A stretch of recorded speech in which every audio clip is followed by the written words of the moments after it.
안녕하세요. 반갑습니다. 방금 소개받은 성주현입니다. 저는 이제 주로 전공이 한국 근대사에 이제 전공했었고, 제 박사 학위 논문이 천도교 청년당 연구입니다. 그 천도교에 관해서 이제 여러 가지 많이 기본적으로 연구하고 있고, 그 밖에 이제 뭐 동학 또 이제 동학농민혁명과 관련돼서 이제 꾸준히 이제 연구하고 있고, 조금 더 이제 관심을 갖고 있는 게 이제 요즘에 뭐냐 하면은 제노사이드 연구소라고 이제 제가 하고 있는데, 1923 제노사이드 연구소가 1923년 일본의 관동 지역이라 그래가지고 이제 일본 발음은 간토라 그러죠. 간토 지역에서 그 도쿄를 중심으로 해서 요코하마라든가 이제 이런 일대인데, 치바 1923년 9월 1일 날 대지진이 일어났습니다. 아마 지금까지 일본에서 일어난 지진 중에서 가장 컸던 피해가 있었던 지진인데, 그때 우리 식민지 조선인들이 약 한 7,000명, 6,661명인가요? 그 당시 임시정부에서 조사한 바에 의하면은 학살됐다고 이제 이야기를 하고 있습니다. 이제 그 문제를 이제 연구하고 있습니다. 내년이 이제 100주년이 되는 해인데, 그럼에도 불구하고 일본에서나 아니면은 한국에서도, 한국 정부에서도 진상 규명이라든가 국가가 책임을 묻는 그런 것들이 한 번도 제대로 진행되지가 않았습니다. 그래서 그 문제를 이제 좀 더 관심 갖고 이제 연구를 좀 하고 있습니다. 자, 그럼 오늘은 이 제 강의 보니까는 앞에서 제 편이라 그랬더라고요. 저는 개편이라 그래가지고 제가 좀 잘못 뭐 그 말이 그 말인 것 같아가지고 개편을 해서 천도교의 개편과 의암 손병의 이제 구국운동, 그래서 아마 한말 애국개명운동 시기에 손병희 선생이 과연 어떻게 삶을 살아오셨을까에 대해서 이제 같이 살펴보는 시간 한번 갖도록 하겠습니다. 자, 강의 내용은 간단합니다. 동학에서 천도교로. 근대 시기에 이제 가장 핵심적인 것이, 그동안에 이제 동학이라고 불려왔었는데, 이 동학이 이제부터는 천도교라는 명칭으로 오늘날까지 이제 바뀌어서 불려져 오고 있다는 거죠. 그래서 많이 한간의 연구자들이 동학과 천도교를 분리시켜서 보려고 많이 하고 있습니다. 그러나 기본적으로 본다면은 실제적으로 계승되었다고 이제 볼 수가 있는 거죠. 그래서 이제 동학과 천도교가 이제 분리되지가 않고, 처음에 이 천도교라고 하게 된 용어를 쓰게 됐던 광고를 내게 되는데, 다음에 한번 말씀드리시겠지만은 그때가 1905년이었으니까요. 5년이었었는데 그때가 창교 46년이라 그랬었거든요. 그래서 1860년부터 이어져 오게 되는 그런 것은 이제 연속성에서 천도교를 좀 바라봐야 되지 않겠는가 하는 생각이 들어서 동학에서 천도교로. 그리고 또 이제 의암 손병희 선생의 구국운동과 관련돼서 이제 한번 살펴보고, 그리고 또 질의응답을 통해 가지고 제가 아는 범위 내에서 답변을 드리면서 오늘 강의를 마치도록 하겠습니다. 자, 손병희와 동학농민혁명. 사실 이 손병희와 동학농민혁명 과연 어떻게 우리가 봐야 될 것인가. 지난 첫 시간에 아마 들으셨던 분들은 신용호 선생님께서 이미 이 손병희와 동학농민혁명에 대해서 아마 특강을 아마 하셨던 걸로 알고 있습니다. 그래서 아마 대체적으로 이제 의암 손병희 선생이 동학농민혁명에서 어떠한 역할을 하셨는가에 대해서 좀 인지가 되어 있겠지만은, 아마 많은 사람들이 우리 대부분의 국민들이 3.1운동 하게 되면 가장 누가 먼저 떠오르죠? 3.1운동? 유관순이잖아요. 그러니까 유관순이 다 한 걸로 지금 아는데, 실제적으로 민족 대표 가장 최고 정점에 있는 분이 손병희 선생이었었거든요. 그럼에도 불구하고 3.1운동과 손병희에 대해서도 아직도 잘 모르는 분들이 많은데, 동학농민혁명 같은 경우도 상징임을 하게 되면 많은 국민들이, 사람들이 생각하는 건 전봉준 먼저 떠오르죠. 그 다음에 손화준, 김계남 이렇게 이제 얘기를 하고 있습니다. 그리고 나서도 과연 손병희, 최시영 이 두 분이 동학농민혁명과 과연 관계가 있을까에 대해서 지금도 많이 의구심을 갖고 있는 분들이 많이 있거든요. 근데 이제 최근에 들어와서 이 전봉준, 그다음에 이제 최시영, 그러니까 손병희 선생 같은 경우는 3.1 운동으로 이미 이제 순국선열로 독립유공자로 서운이 됐었기 때문에 이제 그 문제는 사실 동학농민하고 별개이지만은 이 동학농민혁명 2차 봉기와 관련돼 가지고 그 일본의 침략에 대해서 저항하고자 하게 되는, 이거는 순국선열로 봐야 되지 않겠나, 그래서 서훈 운동을 이제 전개하고 있습니다. 그래서 박용규라고 하는 그 연구자가 최근에 한 4, 5년 동안 하고 있는데 지금도 이 전봉준하고 해월 최시영 선생이 아직도 이제 국가로부터 서훈을 받지 못하고 있는 거죠. 근데 서훈에 문제가 좀 있어요. 왜냐하게 되면은 예전에 이제 저희 그 같은 이제 연구자들끼리 얘기 들어보게 되면은 서훈하게 되면 대체적으로 1895년 을미의병 때부터 이제 보통 서훈을 했다고 얘기를 하고 있거든요. 근데 이제 그 서훈법에 보게 되면은 국권 침략 전후 시기, 국권 침략 시기 전후라고 얘기를 하고 있음에도 불구하고 대체적으로 1895년 을미의병서부터 지금까지 그 독립유공자 순국선 연로되어 왔었기 때문에 그런 관례에 따라 가지고 지금도 이제 아마 그렇게 인식이 좀 되지 않겠는가. 그래서 최근에 보험법도 좀 특별법을 해서 좀 바꿔야 되지 않겠는가. 그런 이제 운동이 좀 전개되고 있습니다. 근데 이제 우리나라의 그 일제 침략을 어디로 볼 것인가. 사실 이제 민비, 옛날에 이제 민비죠. 지금은 이제 그렇게 안 부르죠. 지금은 뭐라고 그러죠? 명성황후라고 이제 얘기를 하죠. 근데 이제 명성황후도 보는 시각에 따라 가지고 굉장히 비판적으로 보시는 분도 있고 또 이제 나름대로 긍정적으로 보시는 분도 있는데 이 명성황후 시해 사건서부터 이제 사실 이제 을미의병이라 그래 가지고 독립유공자를 이제 선정했었는데 그리고 이제 그때부터 국권 침탈이라고 이제 봤었죠. 근데 실제적으로 일본이 우리나라에 대한 국권 침탈은 언제냐 하게 되면은 아마 지난번에 신영호 선생님도 말씀하셨지만은 1894년 6월 달에 음력이죠. 경복궁 점령이 바로 국권 침탈의 사실 시작이라고 볼 수가 있습니다. 그러니까 왕궁이 일본에 의해 가지고 일본 군인에 의해 가지고 점령당했고 그리고 고종이라는 임금이 사실상 포로에 왔던 그런 감금 상태에 있었기 때문에 여기서부터 봐야 되지 않겠는가 보통 이제 이렇게 이제 이야기하고 있음에도 불구하고 여전히 가보년에 1894년에 이 전봉준 같은 경우는 일본 적군을 몰아내기 위해 갖고 우리가 일어났던 의병이라고 이제 얘기를 하고 있거든요. 그럼에도 불구하고 아직까지 좀 안 되고 있는 게 좀 안타깝지 않나는 생각이 들고 있습니다. 앞으로 좀 달라지지 않겠는가 그런 생각 좀 하고는 이제 있습니다. 자, 그러면 이제 뭐 지난 시간에 한번 배우셨겠지만은 잠깐 한번 그래도 검토를 한번 해보는 게 천도교로 넘어가는 과정과 이제 연결이 되기 때문에. 동학농민혁명 이전에 이제 손병희 선생의 활동 무대 같은 건 주로 이제 충북 지역이죠. 호서 지역. 태어난 데가 청원에서 태어났고 지금은 이제 청주시 청원구로 되어 있습니다. 청원구로 되어 있고 이제 거기에 가게 되면 아마 지난번에도 그 신용호 선생님 때 아마 기념관 이렇게 보여주셨을 거예요. 그래서 의암 기념관이라 그래가지고 이제 기념관이 있고 우이동에 가게 되면 이제 의암 손병희 선생 이제 묘소가 이제 거기 자리 잡고 있죠. 그래서 이 동학농민혁명에 대해 인식이 과연 어떠했었을까 보게 되면은 이거는 이제 1919년 3.1운동 직후에 일본에 체포돼 가지고 신문조서를 받았을 때 답변했던 내용입니다. 이렇게 답변하셨어요. 왜 가보년에 난리를 일으켰느냐 이제 했더니 무고한 백성을 벌하고 그 다음에 재산을 빼앗고 그 다음에 부녀자를 빼앗고 있으므로 정부를 넘어뜨리고 새로운 정부를 세워서 악정을 고칠 목동으로 폭동을 일으켰다 이렇게 이제 답변하고 있습니다. 그러니까 이제 분명한 목적의식이 있었다는 거죠. 그러면 백성을 무고하게 벌하고 재산을 빼앗고 부녀자 빼앗고 이러한 시대적에서 그리고 중요한 건 새로운 정부를 세우려고 했었다는 거죠. 근데 과연 새로운 정부가 과연 뭐였었는가에 대해서는 여전히 이제 고민거리 좀 남아 있습니다. 근데 이제 1905년 6년 때 가게 되면은 손병희 선생이 갖고 있는 국가론이라든가 이런 것들 보게 되면은 시기가 한 15년 정도 차이가 나지만 조금 더 되죠. 한 1894년에서 1915년이니까 한 25년 정도 차이겠지만은 좀 인식의 변화가 왔었겠지만은 그래도 나름대로 아마 그때 그런 인식들을 좀 갖고 있지 않았었을까 추정은 해볼 수가 있습니다. 그래서 이제 동학농민혁명에 실제적으로 이제 참여했다고 이제 얘기를 하고 있고, 그다음에 이제 이 호남에서 뭐 알다시피 이제 동학농민혁명이 이제 근거지라고 이제 많이 알려져 있죠. 사실 보게 되면 호남뿐만 아니라 강원도라든가 황해도라든가 그다음에 경상도 지역에서도 동학농민혁명이 활발하게 전개되고 있습니다.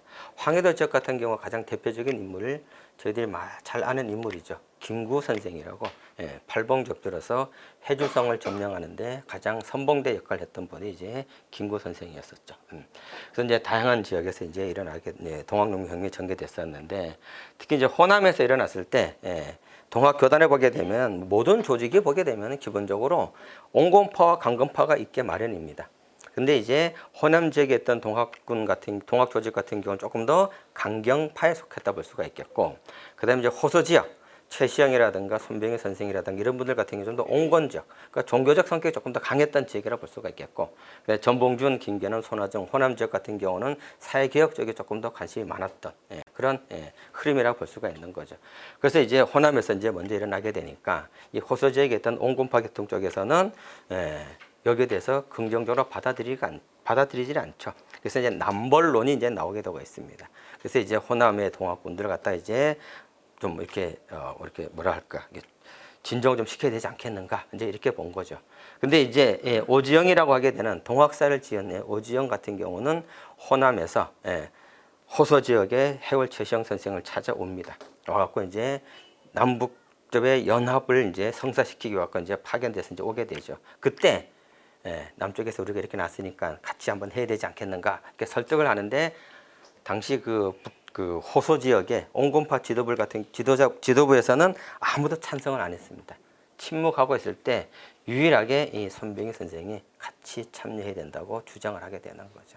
그래서 이제 해월 최시영 선생부터 통령, 또 기록에 따라서 뭐 대통령이라고 하게 되는데 총지휘권을 가지고 이제 기포를 이제 하게 되는 것이 의암 손병희 선생이라 이제 볼 수가 있습니다. 그래서 이제 청산에서 이제 기포를 하게 되고, 그리고 이제 동학농민혁명길에 참여를 하게 되는 거죠. 그래서 청산 문바이골에서 이제 기포를 하고 있습니다. 그래서 논산 초포로 가는 지역에서 호서 지역의 동학군과 그리고 이제 호남 지역의 동학군들이 같이 이제 만나게 되죠. 만나게 돼서 연합전선을 형성해서, 그리고 잘 아시다시피 공주에서 이인과 우금치 일대에서 40~50차례 전투를 치렀지만은 결국은 일본의 월등한 무기에 가지고 이제 패배를 할 수밖에 없죠. 그래서 이제 같이 후퇴를 하고 있습니다. 뭐 이제 그쪽으로 이제 갈 데가 이제 호남밖에 없으니까 이제 호남으로 이제 내려가게 되는 거죠. 그래서 논산 황화대에서 또 전투를 했었는데 여서도 패배하게 되고, 그 다음에 전주, 원평, 구미란 쪽에서도 전쟁하게 또 이제 참패를 하고 있습니다. 그래서 정읍, 태인까지 이제 내려가서 이제 전투를 치르고 나서 전봉준과 드디어 헤어지고 있습니다. 후회를 이제 도모하는 거죠. 다음에 우리가 다시 만나가지고 또 한번 해야 되지 않겠는가, 뭐 그런 약조를 했을 것 같아요. 근데 전봉준은 아시다시피 체포가 돼서 재판을 받고 이제 처형을 당하게 되고, 그 다음에 이제 이 손병희 선생 같은 경우는 이제 임실 조항이라고 하는 곳에서 그때 이제 해월 최시영 선생이 거기 계셨습니다. 그래서 이제 모시고 피신길에 올라가면서 영동 용산이라든가 보은 종곡이라든가 그다음에 충주 장원 일대에서 크고 작은 또 전투를 또 치르게 되죠. 그리고 마지막 이제 무국시장이라고 하는 데서 이제 해산을 시키고 있습니다. 그리고 이제 스승님이었던 동학의 이제 2세 교주 또 2대 교주라고 이제 불리게 되는, 그래서 어깨 가만히 이렇게, 당시 해월 최시영 선생이 한 거의 70, 60 넘으셨기 때문에 굉장히 이제 뭐 어려운 또 몸도 이렇게 건강도 안 좋고, 그래가지고 이제 멜빵에다 메고 이렇게 이제 지게처럼 해서 이제 피신을 다녔다고 얘기를 하고 있어요. 그래서 이제 의암 손병희 선생 같은 경우는 이 어깨에 아주 굳은 살이 딱딱히 배 있어가지고 그럴 정도로 이제 스승님을 이제 모시고 이제 다녔습니다. 자, 그럼에도 불구하고 자, 이 혁명 동지였었던 전봉준이 아까 말씀드렸던 것처럼 이제 체포돼서 순국이 되고, 스승이었던 해월 선생마저 이제 잡혀서 순도를 하게 되고 있습니다. 그래서 당시 이제 교단 지도부 보게 되면은 손천민, 그 다음에 손병희, 김영국 세 분이 있었어요.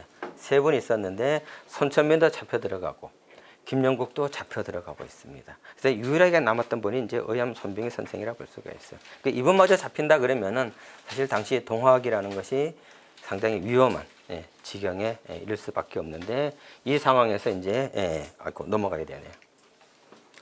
이 의암 손병희 선생 같은 경우는 망명을 생각하고 있습니다. 교단 기록에서 이제 외유라고 써놨어요. 근데 외유가 아니라 제가 보기에는 이제 망명이라고 좀 봐야 되지 않겠는가. 그래서 이제 정부의 체포령이 이제 계속 이제 내려지게 되는 거죠. 그래서 국내에선 더 이상 활동하기가 어렵다. 그래서 이제 해외로 탈출하게 되는 거죠.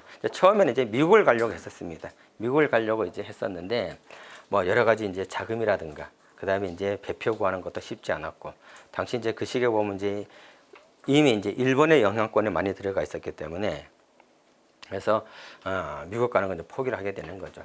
일본의 그 정보 문서에 보게 되면은 1902년에 그 미국을 가기 위해 갖고 이제 오사카 이제 가서 배표를 구하려고 그랬었는데 2만 원이나 가게 된 거금을 주고 배표를 구하려고 했었는데 사기를 당해가지고 배표를 못 구했다고 하는 일본의 정보 문서도 남아 있습니다. 교단 기록에 보게 되면 단돈 60원밖에 없어가지고 국내에 다시 그 자금을 구하기 위해 가지고 동생 그 선병흠과 그다음에 당시에 이제 최고의 선병의 그 선생의 측근이라고 할 수가 있는 이용구가 있었습니다. 뭐 잘 아다시피 이제 이용구와 같이 국내에 보냈었는데 한 달 뒤에 자금을 마련하기가 어렵습니다. 그래서 이제 결국 이제 일본에 이제 남게 되는 거죠. 근데 자금하기가 어려운 게 뭐냐면은 당시 동학 교도들 같은 경우는 거의 다가 농민들이었었고요.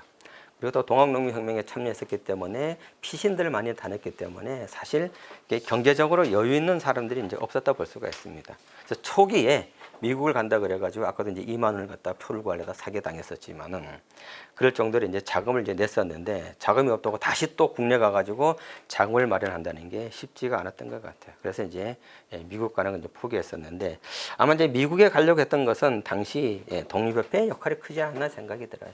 독립협회에 활동했던 분들이 대체적으로 미국에서 유학하고 돌아왔던 서재필 중심으로 해가지고 만들었던 그리고 이제 당시 이제 세계 가장 문명국으로 이제 알려졌던 것이 이제 미국이었었거든요. 이제 이런 면에서 본다면은 아마 이 의암 선생도 미국으로 가는 것들에 대해서 왜냐하면 일본 자체가 어림에서 본다면은 동학농민혁명 때 자신을 잡으려 했던 적국의 개념이 있었기 때문에 일본 가면 안전하다고 보기가 어려웠던 거죠. 그래서 조금 더 자유롭게 그리고 여기 가운데 인용문처럼 세계 대세라든가 이런 걸 관찰하는 걸 뭐 어디로 가야 될 것인가 가장 문명이 발달한 미국으로 가야 된다 이렇게 이제 생각했던 거죠. 근데 이제 좀 전에 말씀드렸던 것처럼 상황이 여의치 않아 가지고 결국 이제 일본에 남게 되고 있습니다. 자, 일본에서 대체적으로 이제 근대 문명을 갖다 이제 수용을 하게 되는 거죠. 하게 되는데 망명 생활을 한 5년 정도 하고 있습니다. 1901년 2년 때 가가지고 1906년 1월에 들어오시게 되죠. 들어오시게 되는데 한 5, 6년 동안 이제 일본에 이제 머물면서 일본의 이제 근대 문명을 이제 실제적으로 체험을 하게 되고 여러 가지 이제 경험을 하게 되는 거죠. 그래서 일본의 고베라든가 그다음에 오사카, 교토 흔히 간사이 지역이라고 하게 되는 중심 지역에서 이제 활동을 한번 했었었고, 그 다음에 이제 마지막에 이제 도쿄까지 이제 건너가게 되고 있습니다. 그래서 이제 도쿄에서 망명생활을 하게 되는데, 대체적으로 계파 인물들하고 같이 교류를 하고 있습니다. 근데 계파 인물 같은 경우도 이제 국사범이었기 때문에 잡히게 되면은 국내로 송환돼서 죽을 수밖에 없는 거거든요. 오염 손병희 선생 입장에서도 마찬가지이기 때문에 아마 동병상련의 입장이 아니었었는가 볼 수가 있겠고, 그리고 또 이제 의암 손병희 선생 같은 경우도 보면은 이미 개화 쪽에 나름대로 이제 인식을 이제 가지고 있었기 때문에 개파들과 이제 교류를 많이 할 수밖에 없는데, 뭐 박영우 많이 알고 있는, 그다음에 이제 오세창, 권동진, 이진호, 조희연 이런 인물들과 이제 같이 이제 교류를 하게 되는 거죠. 근데 흥미로운 거는 의암 손병희 선생이 일본에서 국내 들어올 때 마지막으로 만났던 인물이 박용우입니다. 박용우였었고 3.1 운동을 준비할 때 독립선언서에 서명을 같이 참여하자고 박용우까지 설득을 했었는데 박용우는 참여를 거부를 했었습니다. 그렇다고 해서 이제 뭐 일본이라든가 그 조선 총독부에 이제 밀고는 하지 않았었지만은 그럴 정도로 친분 관계가 좀 있었다 볼 수가 있겠고, 그다음 오세창 권동진은 그래서 국사범을 인해 가지고 이제 일본을 망명했었는데 이 두 분은 천도교에 이제 입교하고 있습니다. 의암 선생이 이제 여러 가지 이제 같이 교류하게 되면서 천도교에 입교하게 되고 평생을 천도교에 이제 생활하게 신제 교인으로서 활동을 하게 되는 거죠. 그리고 또 이제 3.1 운동 민족 대표로서 이제 같이 서명을 하게 되는 인물을 볼 수가 있겠고, 뒤에 이진우하고 조희연이라는 인물은 같이 교류를 했었고, 또 동학이 천도교 되기 이전에 1904년 5년 요 뒤에 나오겠지만은 갑진 개화 운동이라고 있습니다. 그때 가장 크게 영향을 미쳤던 인물이 이진호라는 인물이거든요. 조희연 그리고 동생 조희문 이런 인물이었었는데, 이 이진호, 조희연 저 두 인물은 결국 친일파로 전략을 하고 있습니다. 이제 근데 그 당시에는 천도교에 입교했었어요. 입교했었는데 국내에 일제 강점되고 나서 천도교가 점점 거리가 멀어지게 되고 일제 협력하게 되면서 친일 인물로 이제 바뀌게 되는 그런 같은 교를 했음에도 불구하고 선택이 전혀 달랐었다는 것 갖다가 이제 좀 알 수가 좀 있습니다. 그래서 이제 근대 문명을 체험하게 되면서 이제 일본에서 가장 중요하게 생각했던 것이 아마 교육이 아니었나 생각이 들어요. 그래서 의암 선생 같은 경우는 국내에 돌아오셔가지고 가장 적극적으로 투자하고 했던 것이 바로 교육 운동이라 볼 수가 있습니다. 그다음에 이제 위생이라든가 출판이라든가 이제 종교 이런 것들에 이제 활동을 이제 해 나가고 있죠. 요 세 번째 있는 거가 이제 의암 손병희 선생의 가장 딜레마, 아킬레스건이라고 이제 볼 수가 있습니다. 러일 전쟁 때 당시 이제 일본이 승리할 걸 이제 예상을 하고 있습니다. 사실 저기 대서양 인도양을 건너가 가지고 이제 러시아 그 최고의 뭐 함대가 이제 발틱 함대인가요? 무슨 함대인가? 이제 대한해협까지 이제 오게 되는 거죠. 이 과정이 이제 뭐 상당히 오래 걸렸다 볼 수가 있는데 일본에서 이제 마음반의 준비를 딱 하고 이제 기다리고 있었었죠. 근데 이제 일본에 이제 머물면서 봤을 때 이 러일 전쟁에서는 분명히 일본이 이길 거다. 그리고 당신은 아직까지 나름대로 국권을 좀 가지고 있었기 때문에 일본이 승전할 걸 생각하고 군자금 10,000원, 굉장히 큰 돈이죠. 그 당시로 본다면 10,000원을 이제 기부를 했었습니다. 이제 이 기부한 것이 상당히 이제 아킬레스건이 돼가지고 친일 인물이 아니냐 이렇게까지 이제 이야기하는 연구자들도 이제 있습니다. 아마 3.1 운동을 하지 않았었더라면은 그렇게 매도됐을 가능성도 충분히 있다고 이제 보여져요. 지금도 이제 뭐 그렇게 이야기하는 분들이 있습니다. 근데 이제 의암 선생 같은 경우는 승전국의 지위로서 나름대로 이제 국권을 좀 더 유지할 필요가 있지 않겠는가. 나름대로 이제 뭐 독립이라든가 보존이라든가 이런 걸 갖다 유지하기 위해서 나름대로 선택했던 차선책이 아니었었는가 이렇게 이제 볼 수가 이제 있습니다. 그리고 이제 국내에서 근대 문명 운동 이제 전개하게 되죠. 그래서 대동회, 중립회, 진보회 이런 걸 이제 조직하게 돼서 흑의 단발 운동을 전개하고 있습니다. 이 부분 이제 뒤에 나오니까 그때 가서 다시 한번 이제 한번 설명을 해드리고요. 그리고 나서 이제 동학을 이제 천도교로 이제 전환시키고 있습니다. 천도 교단에서는 이를 대고천하라고 얘기하고 있습니다. 세상에 천하 이제 크게 알린다 이런 뜻을 갖고 있는데 저는 뭐 대고천하란 말이 꼭 필요하냐? 저도 뭐 교단에 몸담고 있지만은 그건 아니라 생각하고요.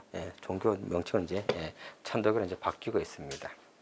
그래서 1905년 12월 1일부터 한 일주일 동안인가 보름 동안 광고를 내고 있어요. 대한매일신보에 광고를 내고 있는데 그때 처음으로 이제 천도교라는 명칭을 쓰고 있습니다. 그래서 천도교주 손병희 이렇게 쓰고 있어요. 광고 맨 끝에.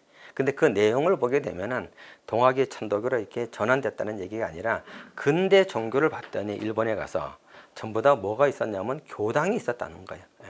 서양에서도 보게 되면 성당이라든가 이런 것들 쫙 올라가고 보면 근대의 상징이 종교의 상징이 바로 교당이다. 그러면은 이 천도교도 동학도 교당을 아마 좀 만들어야 되지 않겠는가. 그래서 이제 교당 건립을 위해 가지고 광고를 내면서 천도교라는 명칭을 처음으로 이제 사용하고 있습니다. 이제 그러면서 이제 동학이 이제 천도교로 이제 전환되었다고 이제 볼 수가 이제 있습니다. 자, 그럼 이제 이 손병희 선생의 근대 문명관을 이제 어떻게 봐야 될 것인가. 사실 우리가 기본적으로 동학농민혁명, 동학하게 되면 그 전까지만 해도 반봉건, 반회사라는 인식들이 이제 컸다고 볼 수가 있어요. 이제 반봉건 같은 경우는 우리가 어떻게 봐야 될 것이냐. 사실은 신분 차별에 대한 철폐가 가장 핵심적이라 볼 수가 있습니다. 그건 뭐 수은 선생부터 마찬가지고 해월 최시영 선생도 마찬가지고 의암 손병희 선생도 마찬가지로 볼 수가 있어요. 동학의 가장 기본적인 것은 봉건적 제도의 가장 큰 문제점은 신분 차별이라는 거죠. 이걸 철폐하기 위해 가지고 반봉건을 부르셨다고 이제 볼 수가 있는데 부정부패는 거기에 이제 두 번째적인 문제라 볼 수가 있습니다. 그래서 뭐 수은 선생 같은 경우는 동학을 창명하고 나서 가장 먼저 했던 것이 뭐 아시는 분도 있겠지만은 자신의 집에 몸종이 둘이 있었습니다. 근데 한 분은 며느리를 삼았고요. 한 분은 수양딸로 삼았었습니다. 그러니까 신분 해방하는 것만 해도 당시 파격적인 일이었는데 그 두 몸종을 며느리와 수양딸로 삼았기 때문에 아마 더 파격적인 일이 아니었을까. 그게 첫 번째였었거든요. 그게 바로 이제 동학의 핵심적인 내용이라고 볼 수가 있습니다. 그게 이제 반봉건의 시작이라고 이제 볼 수가 있는 거죠. 거기에 이제 뭐 관리들의 부패라든가 이런 것들이 이제 같이 물려 들어가게 되면서 동학농민혁명까지 이제 가게 되는 거라 볼 수가 있겠고. 그 다음에 또 반외세를 또 많이 얘기하게 되는 거죠. 그래서 척양척여를 많이 이야기하고 있습니다. 이 척양 반외세는 거는 서양에 대한 무조건적인 반대가 아니라 침략에 대한 반대라 볼 수가 있습니다. 그러니까 서학에 대해서도 수훈 선생 같은 경우는 상당히 긍정적으로 이해를 하고 받아들였어요. 다만 침략하는 것에 대해서는 철저하게 이제 반대했다 볼 수가 있습니다. 그래서 서학 같은 경우는 이익이라든가 이런 거 취하지 않는다 하면서도 결국은 뭐 교당들 세우고 땅들 갖다 빼앗고 제국주의 어떤 그런 모습의 전형적인 모습을 보이게 되니까 이런 데 대한 비판이 컸다고 볼 수가 있거든요. 그렇기 때문에 반외세에서 사실 근대 문명을 수용하는데 전환하는데 크게 어려움이 없다고 이제 볼 수가 있는 거죠. 그래서 침략 세력에 대한 반외세를 이제 좀 더 우리가 좀 봐야 되지 않겠는가. 그렇기 때문에 근대 문명 수용으로서 적극적으로 가는데 크게 무리가 이제 없었다고 볼 수가 있습니다. 그래서 이제 국내에서 당시 이제 일본에 머물러 있었는데 국내에서 이제 대동회를 조직해가지고 당시까지만 해도 동학이 탄압받던 시대였었거든요. 그래서 대동회를 조직하려고 했었는데 상황이 여의치가 않았습니다. 그래서 명칭을 중립회로 바꿨어요. 그럼에도 불구하고 여전히 동학교인들이 탄압받게 되고 하니까 좀 더 비밀리에 이제 최종적으로 결정했던 것이 진보회라고 볼 수가 있습니다. 진보회는 뭐 용어 그대로 좀 더 진보적인 그런 걸 위해서 이제 만들어진 조직 단체라 이제 볼 수가 있는 거죠. 그래서 1904년입니다. 1904년 8월 금음에 전국에 있는 동학교인들에게 흑의 단발 지시를 내리고 있습니다. 흑의 단발을 내세우고 되는데 당시 단발을 한다는 것 자체는 굉장히 어려운 상황이라 볼 수가 있습니다. 우리가 아시다시피 1895년에 단발령이 내렸었죠. 고종이 단발을 하게 되면서 그때 유림 세력들이 반발했던 것이 바로 을미의병이 하나의 그 명분이라고 이제 볼 수가 있거든요. 그래서 이 단발이 그럼에도 불구하고 크게 보편화되지 않았었는데 이 동학 교단 조직 같은 경우는 1904년 8월 5일 날 전국의 동학교인들에게 단발령을 내리고 있습니다. 그래서 이제 머리카락을 갖다가 다 자르게 되죠. 지금처럼 이제 멋지게 자르진 않고요. 가위 갖다가 이제 그렇게 잘라가면서 이제 했었는데 완전히 더벅머리식이죠. 상투 자르고 하게 되니까는. 그래서 이제 하게 되고 그리고 이제 염색 옷의 입기 운동을 하고 있습니다. 그래서 흑의 단발이라고 얘기를 했어요. 검은 옷을 입고 그리고 단발하자 하게 돼. 그래서 우리는 이제 백의 민족이라 그래가지고 흰 옷 입는 걸 갖다 즐겨 해 왔었지만은 뭐 여러 가지 이유가 있습니다. 이유가 있는데 해외에서 일본에 가봤더니 흰 옷보다는 전부 다 흑이라든가 양복이라든가 아니면 염색됐던 옷을 입고 있는 거예요. 그래서 이게 이제 근대의 표준이라고 생각한 겁니다. 그래서 이제 머리카락을 자르는 단발과 그다음에 이제 검은 옷을 입자는 흑의 운동을 이제 전개해 나가게 되죠. 근데 이제 이 시기에 보게 되면은 일본이 상당히 이제 국내 들어오게 되면서 단발하고 그다음에 이제 검은 옷을 입고 양복들 입고 했으니까는 거기에 부정적인 인식들이 컸다 볼 수가 있습니다. 그래서 이제 의병들이라든가 이런 그 세력들에게 동학 교인들이 상당히 많이 이제 희생되게 되는 이제 그런 모습도 이제 보이고 있습니다. 이제 그럼에도 불구하고 이 단발 운동을 갖다 이제 전개해 나갔다 볼 수가 있죠. 그러니까 아마 우리나라에서 근대에 들어가 가지고 단발 운동을 가장 조직적으로 전개했던 것이 이제 동학교단이라고 이제 볼 수가 이제 있는 거죠. 자, 이제 진보회가 만들어졌는데 결국 이제 1904년입니다. 1904년 12월 달에 가서 진보회와 일진회가 합동을 하고 있습니다. 이제 일진회 하게 되면 이제 우리나라 그 당시에 가장 대표적인 친일 단체라고 이제 우리가 이제 많이 알려져 있죠. 그래서 이제 당시 국내에서 최고 책임자가 누구였었냐 하게 되면 바로 이용구였었습니다. 그러니까 의암 손병희 선생이 거의 오른팔이라고 이제 볼 수가 있는 거죠. 근데 이제 나중에 결국은 이제 일진회와 이제 윤시병이라든가 이제 합동을 하게 돼서 상당히 천도교가 동학 조직이 친일 세력으로 오해를 이제 받게 되고 있습니다. 그러니까 이제 손병희 입장에서는 이걸 그대로 방치할 수가 없는 거죠. 그래서 이제 이용구를 중심으로 했고 62명을 출교를 하고 있습니다. 출교를 하게 되는데 이 이용구를 따르는 그 인물들 62명 중은 상당히 이제 교단에서도 본다면 중요 직책을 차지하고 있었었고 그 중에 핵심적인 인물 중에 하나가 바로 당시 동학 천도교 교단의 자금을 담당하는 사람까지 이용구를 따라가고 있습니다. 그러니까 천도교의 모든 재산이 어디로 가게 되느냐?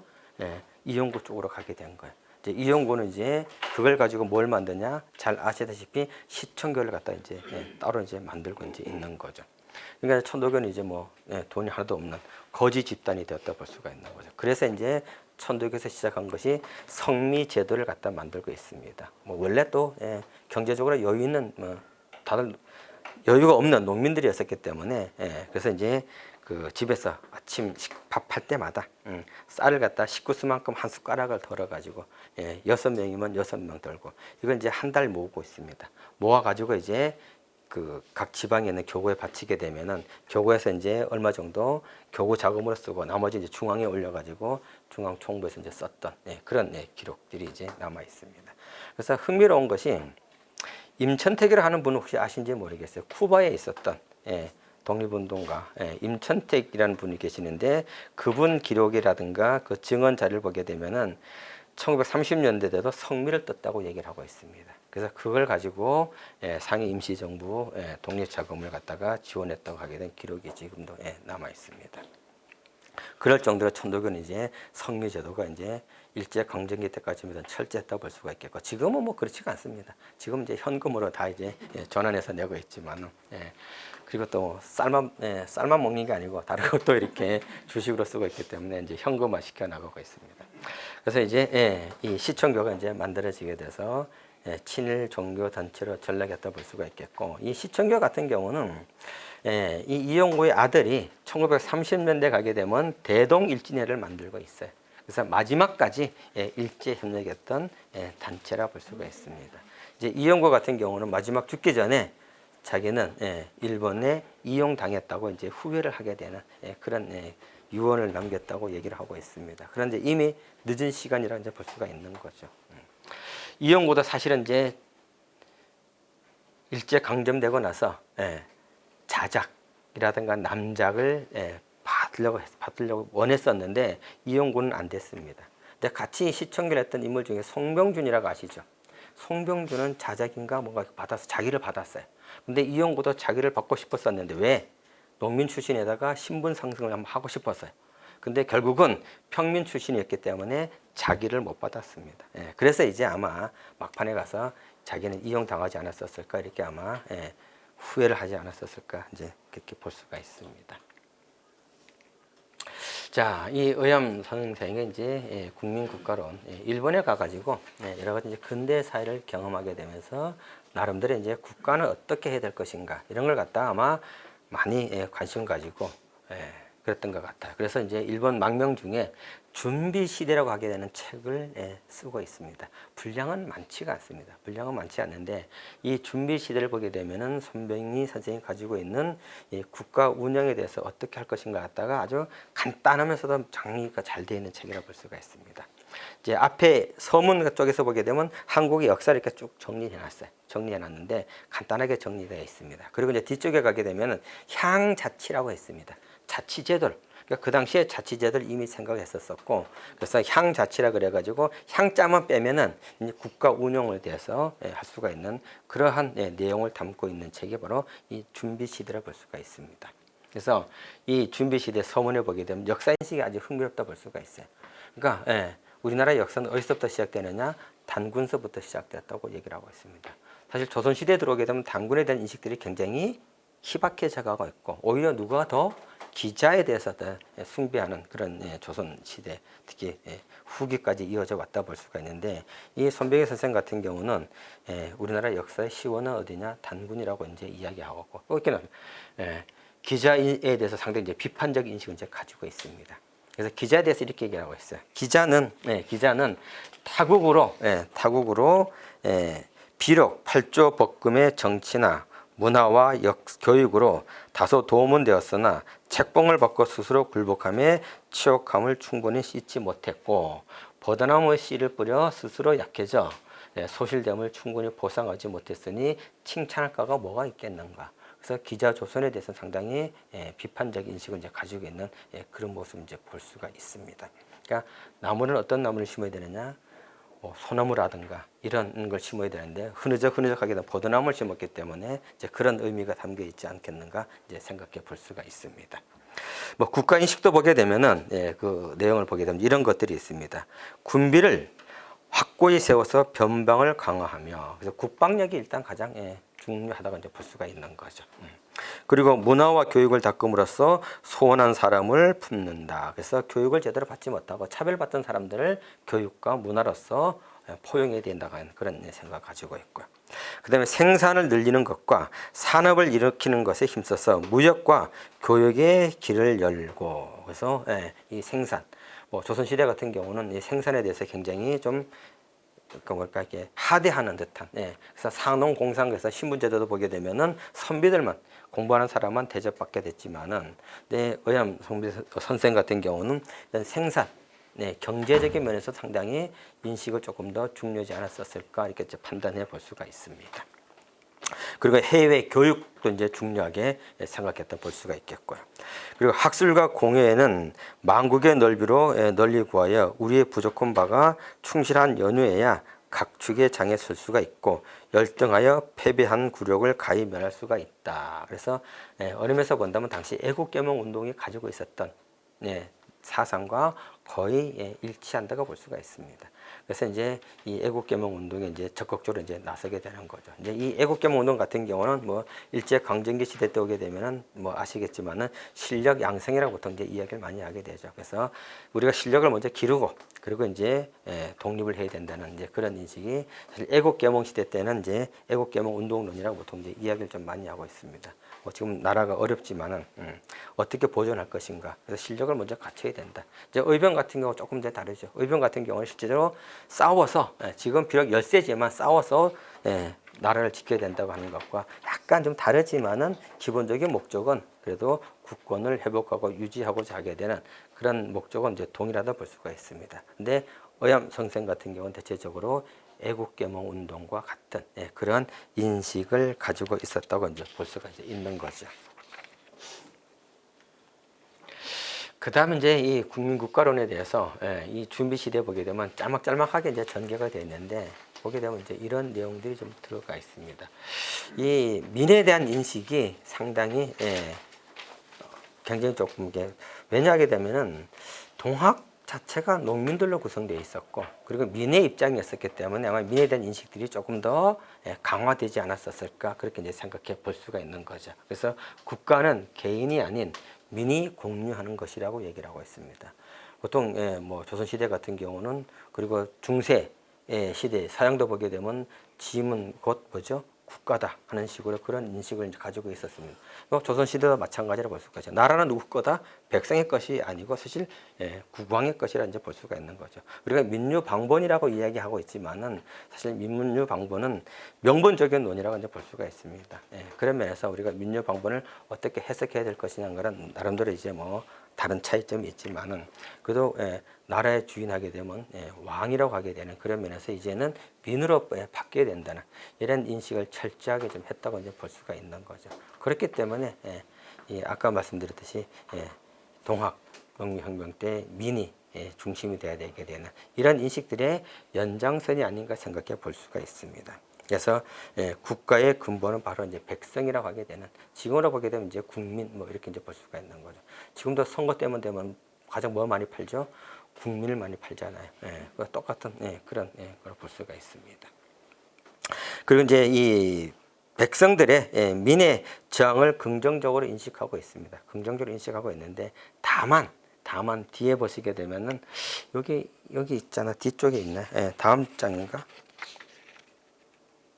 그 밑에 나오네. 민의 사회적 참여에서 조금 더 한번 설명을 한번 해드리겠습니다.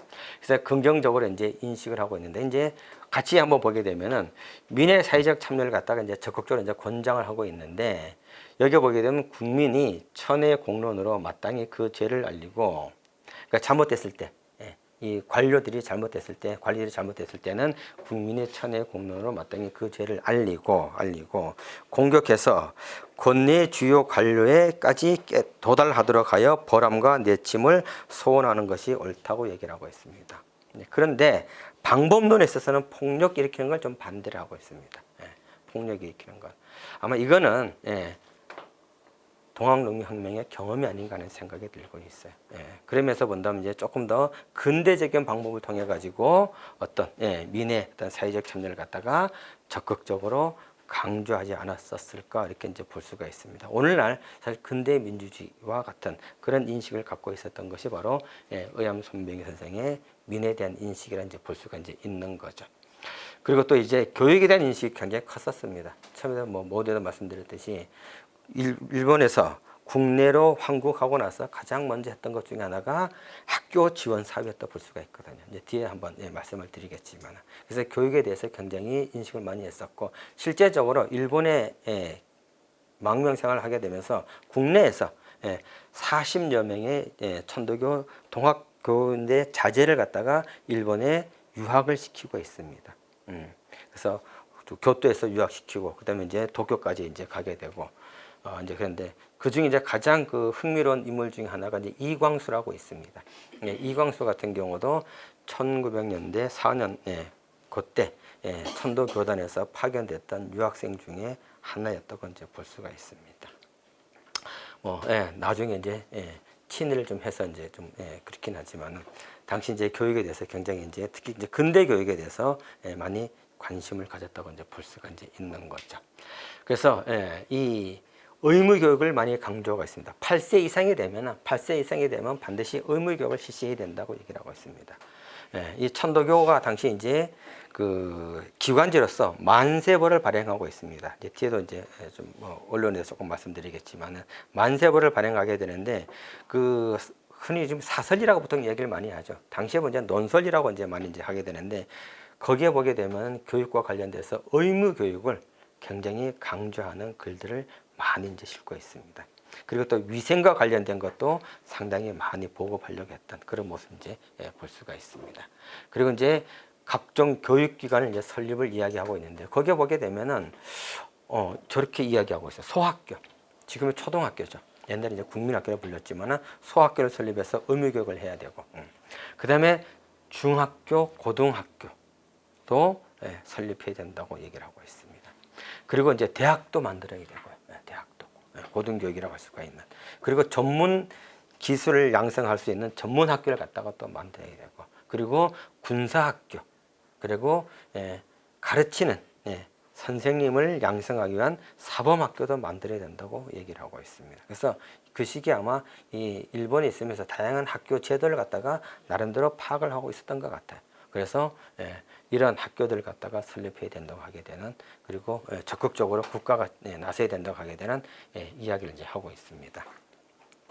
또 그 내용에 보게 되면 또 이제 이런 것도 이제 있습니다. 부국론이라 그래가지고 이제 보게 되면은 국가가 이제 부유하게 되려면 과연 어떻게 될 것인가. 당시 시대적 상황에서 봤을 때 지금에도 뭐 적용된다고 볼 수가 있지만은 첫 번째가 법권 회복이라고 얘기를 하고 있습니다. 근데 이 법권은 외교라고 얘기를 하고 있어요. 외교. 당시 우리가 최초의 근대적인 조약을 맺은 것이 강화도 조약이라고 보통 이야기를 많이 하죠. 1876년이죠. 그러면서 이제 근대적인 조약이면서도 가장 불평등한 조약이라고 얘기를 하고 있습니다. 그러니까 이 조약 자체가 불평등했기 때문에 우리나라가 상당히 불리하다고 이제 보는 거죠. 그래서 이 외교권을 갖다가 회복시켜야 된다고 얘기를 하고 있습니다. 결국 이제 1905년에 가게 되면 어떻게 되죠?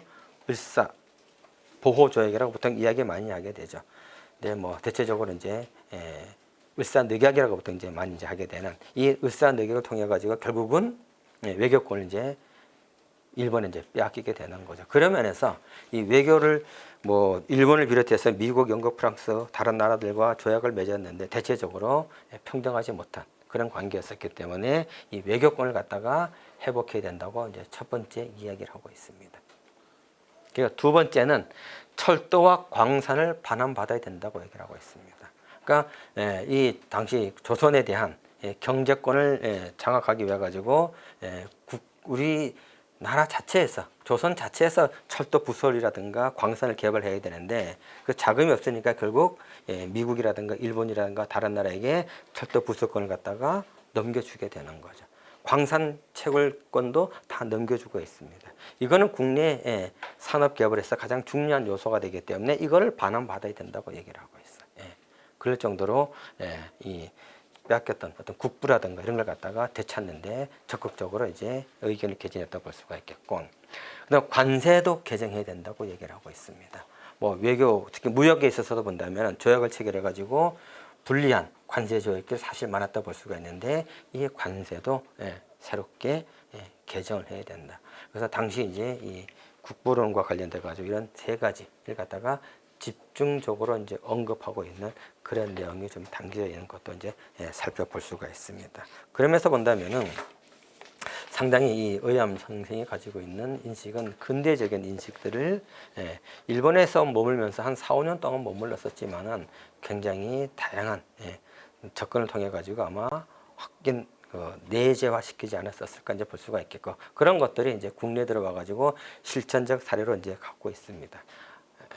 앞서 말씀드렸듯이 그 갑진 개화 운동, 진보회 운동 같은 경우는 인식이 조금 다를 수도 있어요.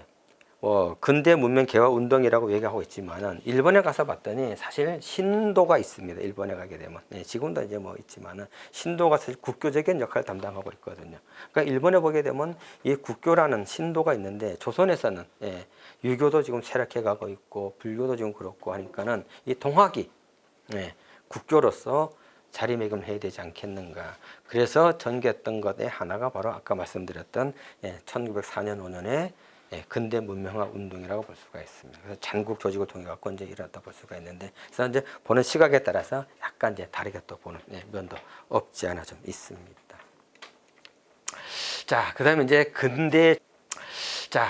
근대 종교로 이제 전환을 이제 하게 되는 거죠. 그동안에 동학이라 불려왔었는데 이제 천도교로 명칭을 이제 공식적으로 바뀌게 되는데, 아까도 말씀드렸듯이 대한매일신보에 광고를 이제 내게 되는 거죠. 그래서 뭐 교단이 바뀌었다고 하는 광고는 아니고요. 아까도 말씀드렸듯이 보통 하게 되면 야, 교단 이렇게 바뀌었으니까 나 이렇게 불러달라 이렇게 얘기를 할 텐데, 그 당시 이제 의암 손병희 선생 그렇게는 하진 않았었습니다. 이게 일본에 이제 머물러 있었었고, 그래서 이 12월 1일부터 시작해서 한 보름 정도 똑같은 광고가 계속 이제 나오고 있습니다. 그래서 이제 근대 종교의 표준화를 할 수가 있는 교당 건립을 위해 가지고 이제 착공하겠다고 하게 되는. 그럼에도 불구하고 천도교는 당시 교당을 만들지 못했어요. 이제 교당 만든다고 할 때 이제 광고를 이제 내고 성금을 모두 이제 하게 되니까, 당시 이제 통감부가 이토 히로부미였었죠. 통감도 기부하게 되는 그런 모습들 볼 수가 이제 있습니다. 그러니까 상당히 대대적으로 교당 건립 운동을 전개했었지만은 결국은 뜻을 이루지 못하고 1921년에 가서야 지금의 천도교 중앙대교당을 이제 건립을 이제 하게 되는 거죠. 흥미로운 이야기가 좀 많이 있습니다. 이 천도교 중앙대교당이 뭐 가서 보신 분들도 계시겠지만은 뭐 서울의 3대 근대 건물로 이제 이게 지정이 돼 있었는데, 그 당시에 이제 그 건물을 짓고 나서 1921년 1년에 짓기 시작해서 아마 22년에 완공 준공된 걸로 알고 있는데, 근데 1926년에 천도교 기관지 신인관이 이제 만들어지고 있습니다. 신인관 창간 후에 공진항이라고 하는 분이 있었어요. 아시는 분 계시겠지만 해방 후에 천도교 교룡을 하셨고, 그리고 이제 농림부 장관도 했었는데, 개성에 유명했던 아버지 이름이 기억이 안 나는데 유림의 대표적인 인물입니다. 공성학, 공성학이라고 했습니다. 유림의 가장 개성 유림의 상징적인 인물이고 대표적인 인물인데, 그 인삼 장사 이렇게 하면서 이제 상당히 재력을 많이 갖고 있는 유림 출신인데, 그 아들입니다.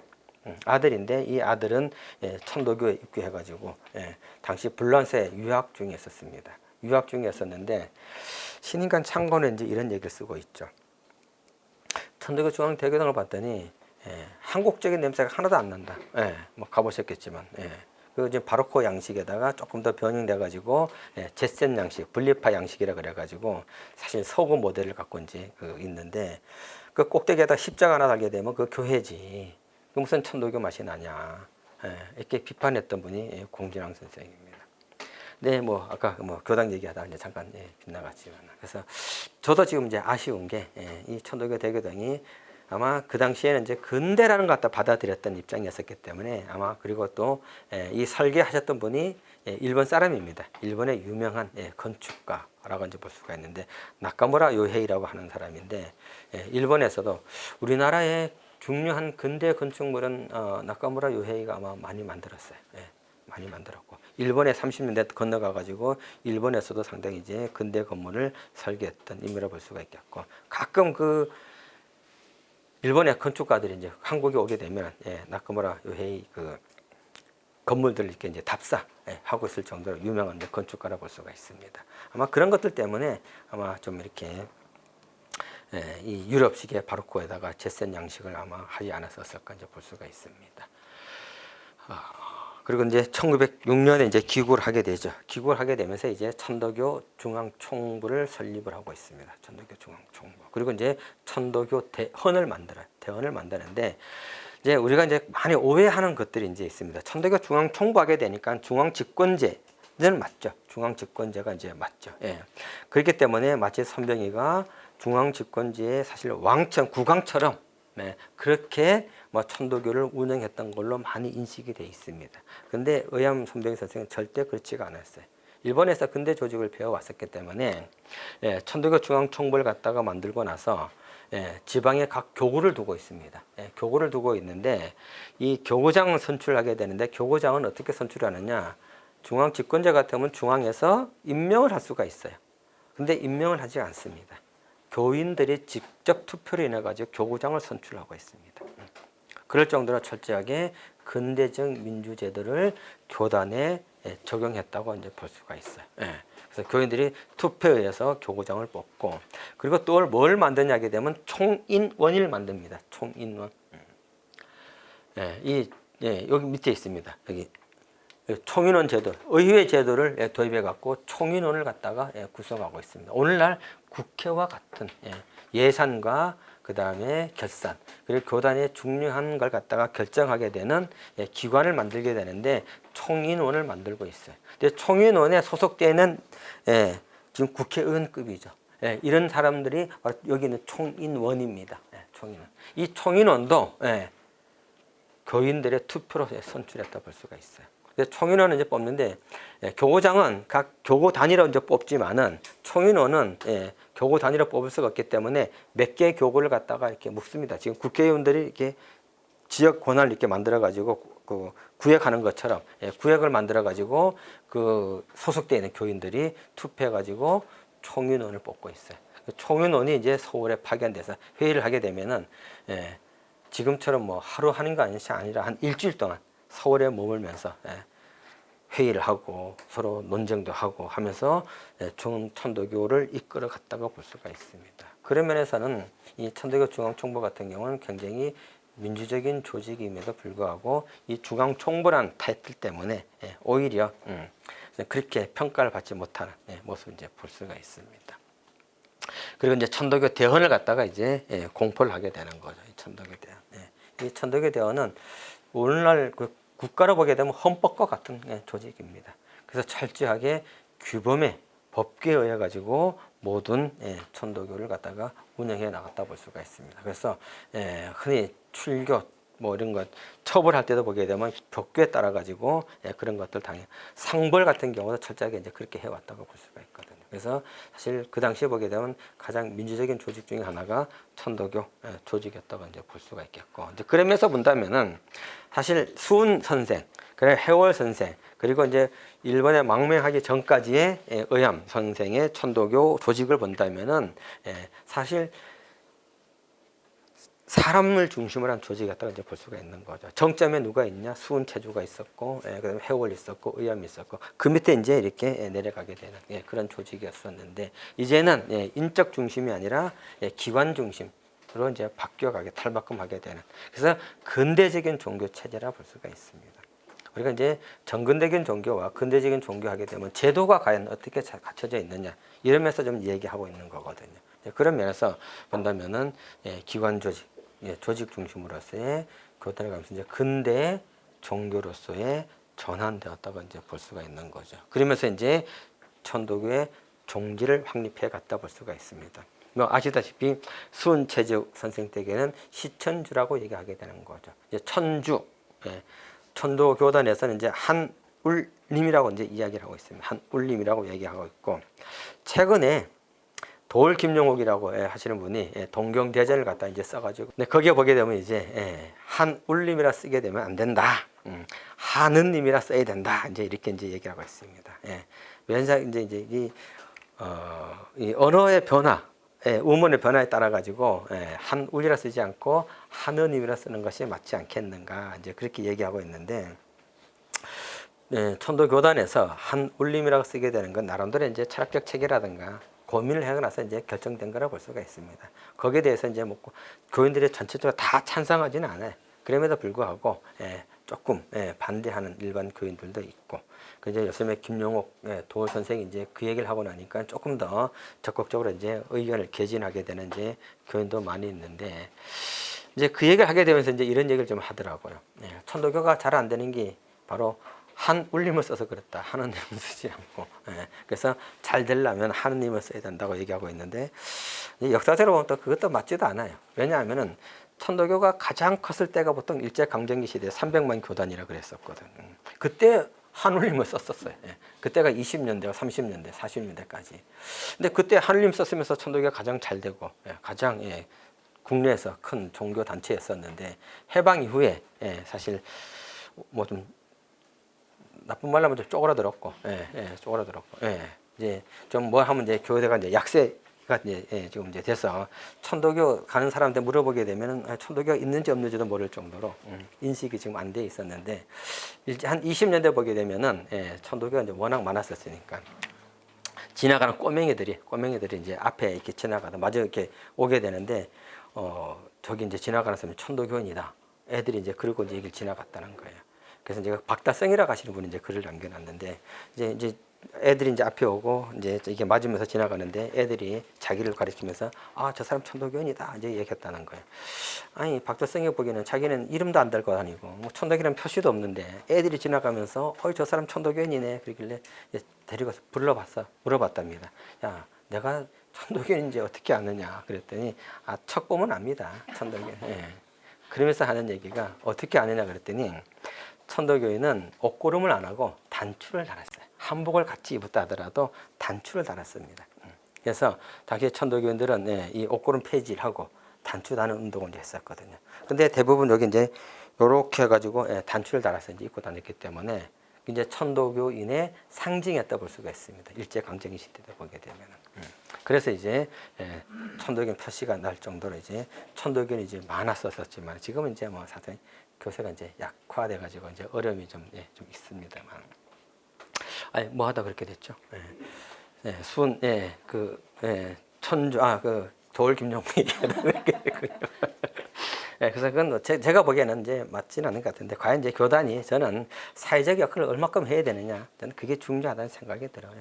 우리가 민주화 운동을 전개할 때 천주교가 많이 활동을 해가지고 천주교 사회가 막 컸던 것처럼 기독교도 이제 마찬가지로 볼 수가 있겠고, 기독교 같은 경우는 또 뭐 이제 미군정 시대에 여러 가지 정부 지원을 갖다 이제 많이 받았기 때문에 이제 클 수 있다 기반이 좀 됐었었고, 근데 천도교는 이제 그 시대 보게 되면은 남북이 분단이 돼가지고 사실 일제강점기 때 보게 되면은 북한에가 천도교가 한 4분의 3 정도가 있었어요, 교세가. 그리고 4분의 1 정도가 이제 남한에 있었습니다. 근데 남한에 이제 교세가 약했던 이유는 뭐냐면은 동학농민혁명으로 인해 가지고 트라우마들이 굉장히 많았었어요. 그래서 동학농민혁명에 참여했던 그 집안들 보게 되면은 유언이 천도교 동학하게 되면 집안 망한다 그래가지고 그런 것들이 상당히 많이 이제 내려왔었는데, 북한 같은 경우는 북한 지역 같은 경우는 그런 영향을 많이 안 받았기 때문에, 그리고 또 이제 차별을 보이지 않게 많이 받았던 지역이었다 볼 수가 있거든요. 그래서 뭐 가장 대표적인 것이 1811년에 일어났던 홍경련항 같은 경우도 관서지역의 차별이라든가 이런 것들이 이제 있었는데, 이제 그런 것 때문에 사실 관서지역이라든가 관북지역, 황해도 평안도 지역, 뭐 이런 지역에 이제 함경도 지역에 교세들이 확 이제 일어났다 이제 볼 수가 있는 거죠. 이제 그런 것들이 이제 해방 때까지 거의 유지됐다 볼 수가 있겠고, 남한 같은 경우는 이제 그런 아까 말씀드렸듯이 동학농민혁명의 트라우마 이런 것들 때문에 이제 크게 활성화되지 못했다 볼 수가 있겠고, 또 한국 전쟁이 일어났을 때 북한에 있던 천도교인들이 많이 월남을 했어요. 월남을 했는데 살기 어렵다 보니까 이제 나중에 기독교를 이제 개종했던 분들이 이제 많이 있고, 저희 아버지 같은 경우도 집안이 전 이제 천도교 3대째 집안입니다. 3대째 집안인데, 저희 아버지도 이제 그 인민군 출신, 방공포로 출신입니다. 방공포로 출신인데 고향이 안 가고 이제 남한에 혼자 남았었는데, 처음에는 이제 먹고 살기 위해 가지고 교회를 별로 안 하다가 그래도 조금 이제 먹고 살게 되니까는 교회 이제 복교해서 이제 활동을 이제 하고 그랬었거든요. 이제 그만큼 이제 어렸던 분들이 천도교인들이 뭐 다들 이제 홀로 이렇게 나오다 보니까는 어려워 가지고 개종하거나 다른 이제 종교로 이제 갔던 분들이 이제 사실 좀 많이 있는 그런 모습입니다. 이제 뭐 오늘 이제 그래서 그 한울님이라고 한우님이라 안 써가지고 천도교가 뭐 이렇게 안 됐다 하는 거는 저는 이제 아니라고 볼 수가 있고, 교단에 이제 사회적 책무를 얼마큼 하느냐, 사실 그게 이제 중요하다 이제 볼 수가 이제 있는 거죠. 자, 해월 신사 때 가게 되면 이제 이 시천주가 내가 모시고 있다고 하게 되는, 그게 내가 모시고 있다는 그 천주는 왕서부터 시작해가지고 차별받던 노비까지, 노비까지 다 똑같이 하늘님을 모시고 있기 때문에 어떻다? 평등하다는 논리를 이제 하고 있는 겁니다. 서학 같은 천주교 같은 경우는 신합의 평등을 이야기하고 있지만은 태어날 때부터 누구나가 평등하다 하게 되는 이런 시천주 이제 핵심적인 교리였다 볼 수가 있겠고요. 그 다음이 사인여천, 천자 하늘 천자입니다. 사람을 어떻게 해야 된다? 하늘과 같이 섬겨야 된다고 얘기하는 거죠. 그리고 사자 해석이 이제 가끔씩 헷갈리죠. 우리가 이제 명사로 쓸 때는 일사자인데 동사 쓸 때는 섬기다는 뜻이 갖고 있습니다. 그래서 사람을 어떻게 한다? 하늘과 같이 섬겨야 한다고 하게 되는 사인여천 사상. 그러니까 해월 선생은 철저하게 저걸 실천했다고 이제 볼 수가 있습니다. 흥미로운 얘기 중에 일화가, 이 해월 선생 때 이제 그 호남 지역에 교세가 이렇게 막 확장이 됐어요. 그래서 그 호남을 좌도와 우도로 나눠 가지고 책임자를 각각 뒀었습니다. 근데 이제 남계천이라고 하는 인물이 천민 출신이었어요. 천민 출신이었었는데 호남의 한 지역의 책임자로 뒀습니다. 책임자로 두게 되니까 그 책임자 밑에는 일반 사람도 있겠지만은 양반 출신들도 좀 있었어요. 갓쓴 양반들도 좀 있었는데, 이 사람들이 내가 이 천민 남계천을 갖다가 지도자로 모실 수가 없다, 반기를 들었습니다. 반기를 들어가지고 해월 선생한테 스승님한테 와서 바꿔주십시오. 그런 거예요. 여러분은 어떻게 하시겠어요? 바꿔주십시오 하게 되면 교세도 확장시켜야 되고 뭐 그렇게 되니까는 그냥 그래 뭐 바꿔줄게 그래서 이렇게 했을 텐데, 해월 선생은 그렇지 않죠. 좀 전에 말씀하셨던 안 돼. 이 신분 이런 그 불평등 이런 것들은 스승님이 이미 그걸 반대했었기 때문에, 평등을 주장했었기 때문에 그거는 있을 수가 없다. 그래서 호남의 좌우도를 통합을 해가지고 남계천을 최고 책임자로 만들고 있습니다. 그럴 정도로 철저하게 해월 최생 선생 같은 경우 신분 차별을 갖다가 실천해 나왔던 분이라고 볼 수가 있는 거죠. 그러니까 스승님의 어떤 그런 걸 갖다가 몸소 가르침을 갖다가 실천했던 분이고, 뭐 유명한 일화들이 굉장히 많이 있습니다. 집안에 그 서택순의 집에 가가지고 이제 며느리가 이제 배를 짜고 있는데, 서택순한테 이제 물어보죠. 지금 저 배 짜는 소리가 들리는데 누가 배 짜고 있느냐 그랬더니 서택순이 제 며느리가 배 짜고 있습니다. 그랬더니 해월 선생이 다시 물어보죠. 진정 내 며느리가 배를 짜고 있느냐.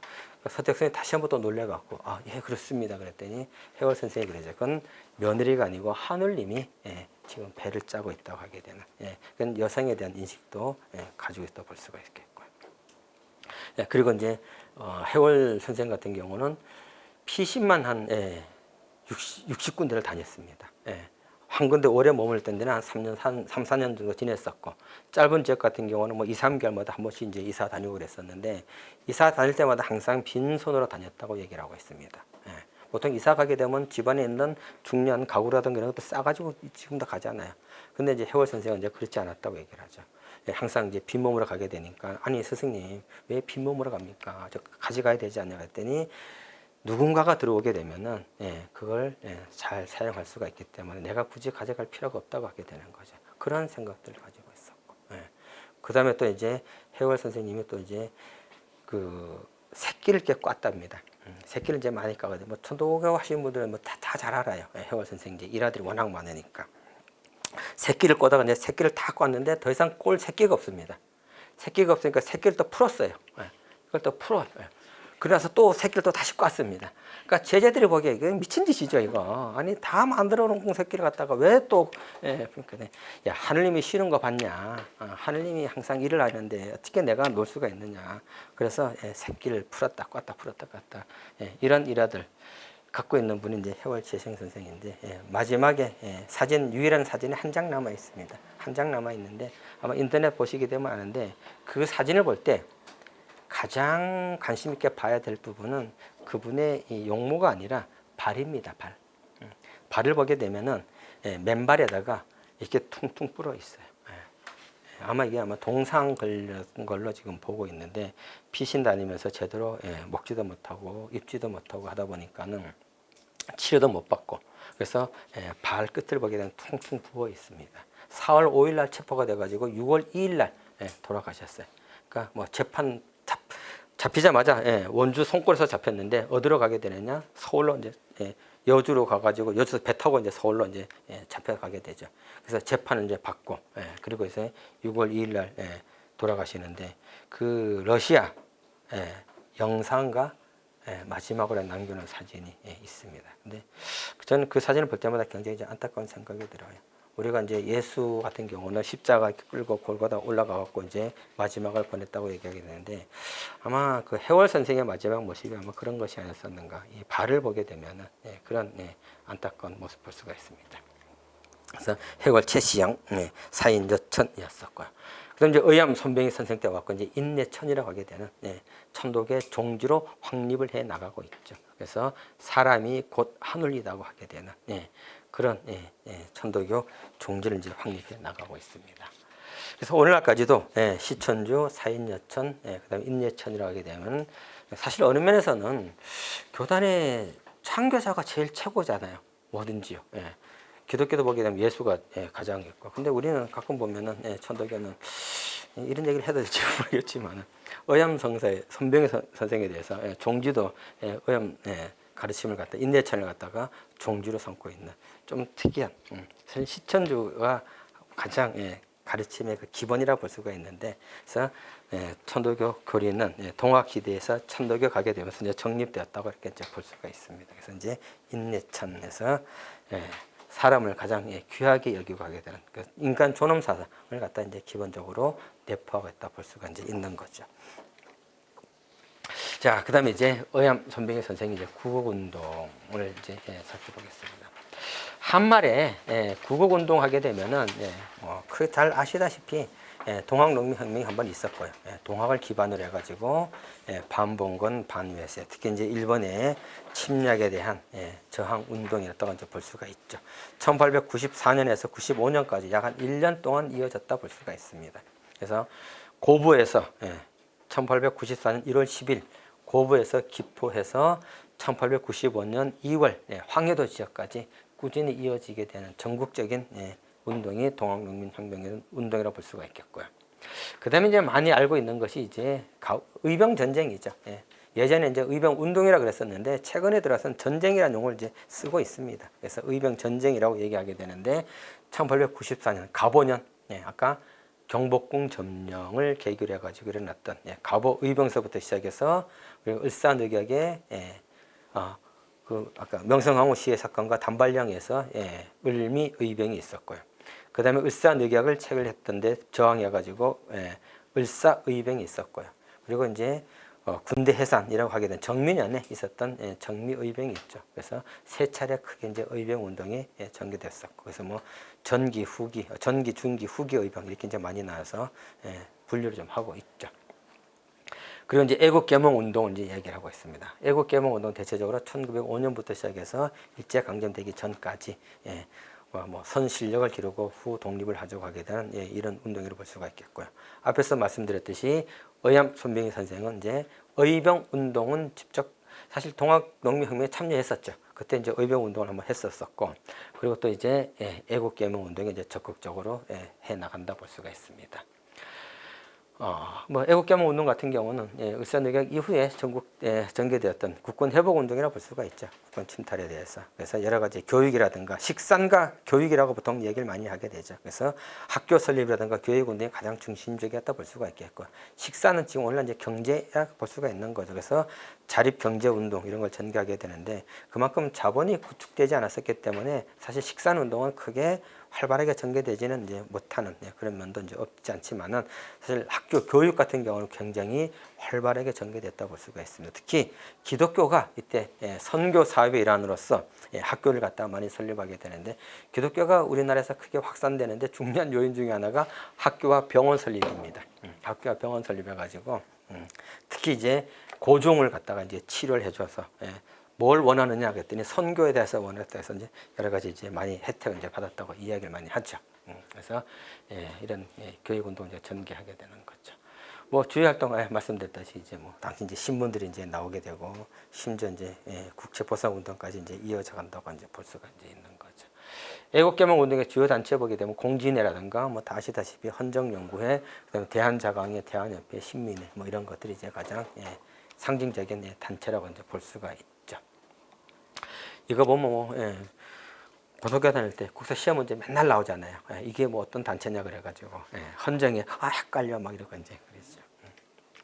자, 의암선생의 이제 구국운동, 뭐 교육운동, 교육운동이 이제 아까도 말씀드렸듯이 가장 이제 관심을 가지고 적극적으로 투자했었습니다.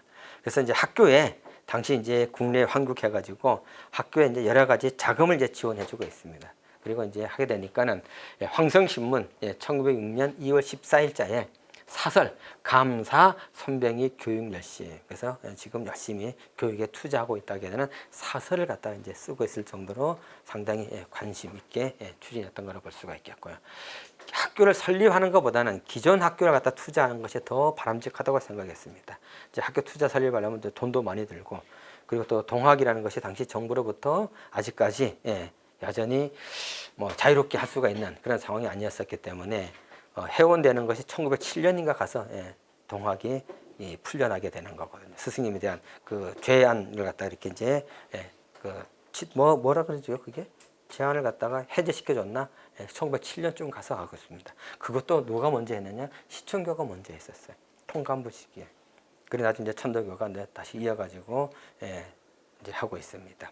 이제 그러다 보니까는 학교 설립이 어렵기 때문에 기존 학교에 대한 지원이 이제 많죠. 그래서 뭐 보성학교, 뭐 우리가 많이 알고 있는 현재 고려대학이죠. 고려대학 보성학교. 그다음에 순동의 서학교. 이제 당시 이제 신문 기사에 났던 것만 제가 뭐 모아봤습니다.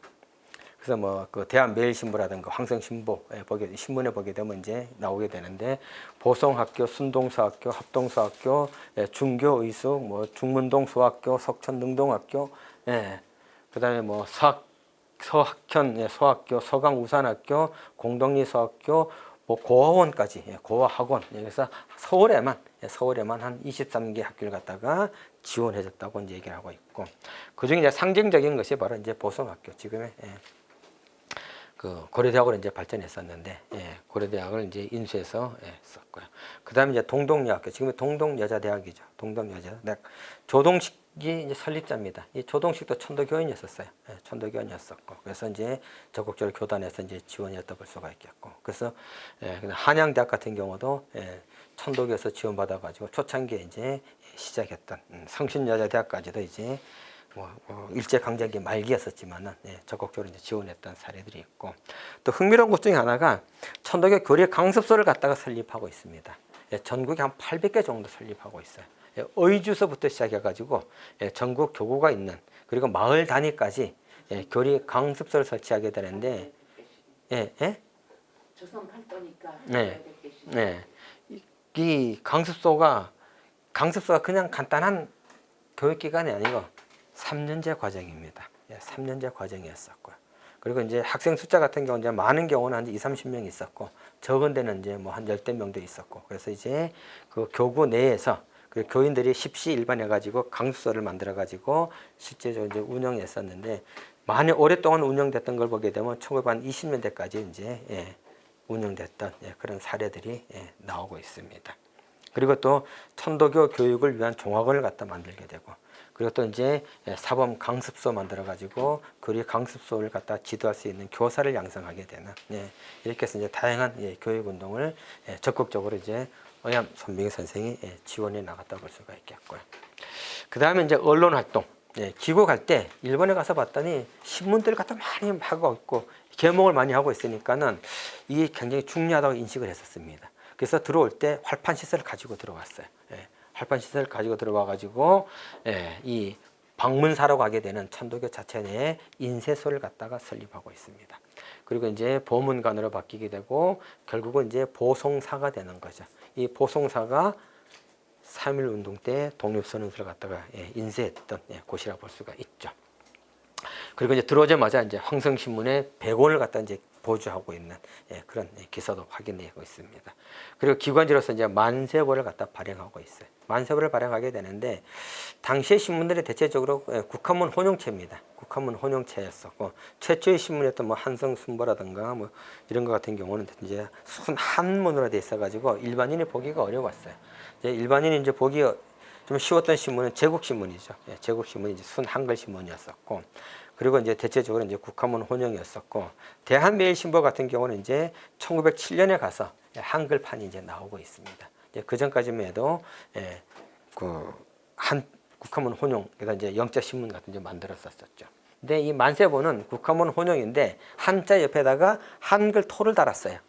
그걸 루비 문자라고 이야기를 하고 있습니다. 이게 이제 일본에 가면 신문들이 그렇게 많이 있어요. 한자 보게 되면 한자 옆에다가 일본어로 이렇게 이제 표시를 하고 있거든요. 이제 그걸 아마 모방했던 것 같아요. 그래서 누구나가 좀 한자를 모르는 사람도 읽을 수가 있게끔 루비 문자를 그래가지고 조금 본문보다 크기가 좀 작은 걸 갖다가 옆에 달아가지고 오늘날 신문과 같은 대형 신문을 만들었습니다. 당시 신문들은 타블로이드 판으로 만들었어요. 지금의 B4 있죠, 크기. B4 크기가 B3인가요? B3죠. 타블로이드 판이 조금 큰 거 B3. 그래서 이제 접어서 이렇게 이제 봤었는데 당시에 만세보는 오늘날 신문과 같은 크기로서 이제 만들어냈었고, 이 만세보는 일진의 매국 행위를 갖다 비판하게 되고 여러 가지 그런 논조를 갖다 이제 많이 이제 있었습니다. 만세보게 되면 가장 많이 기억나는 거는 신소설이 처음으로 연재됐던 신문이죠. 이인직의 혈의누가 만세보에서 당시 주간이었었습니다. 이인직. 나중에 이제 뭐 친일로 이제 전향을 하게 되지만은 그 일본에서 어떤 여러 가지 이제 그 스카우트 해가지고 당시 이제 만세보 하게 되면서 편집 주간을 이제 맡아서 혈의누라든가 귀혜성이라든가 이런 걸 갖다가 이제 연재했었죠.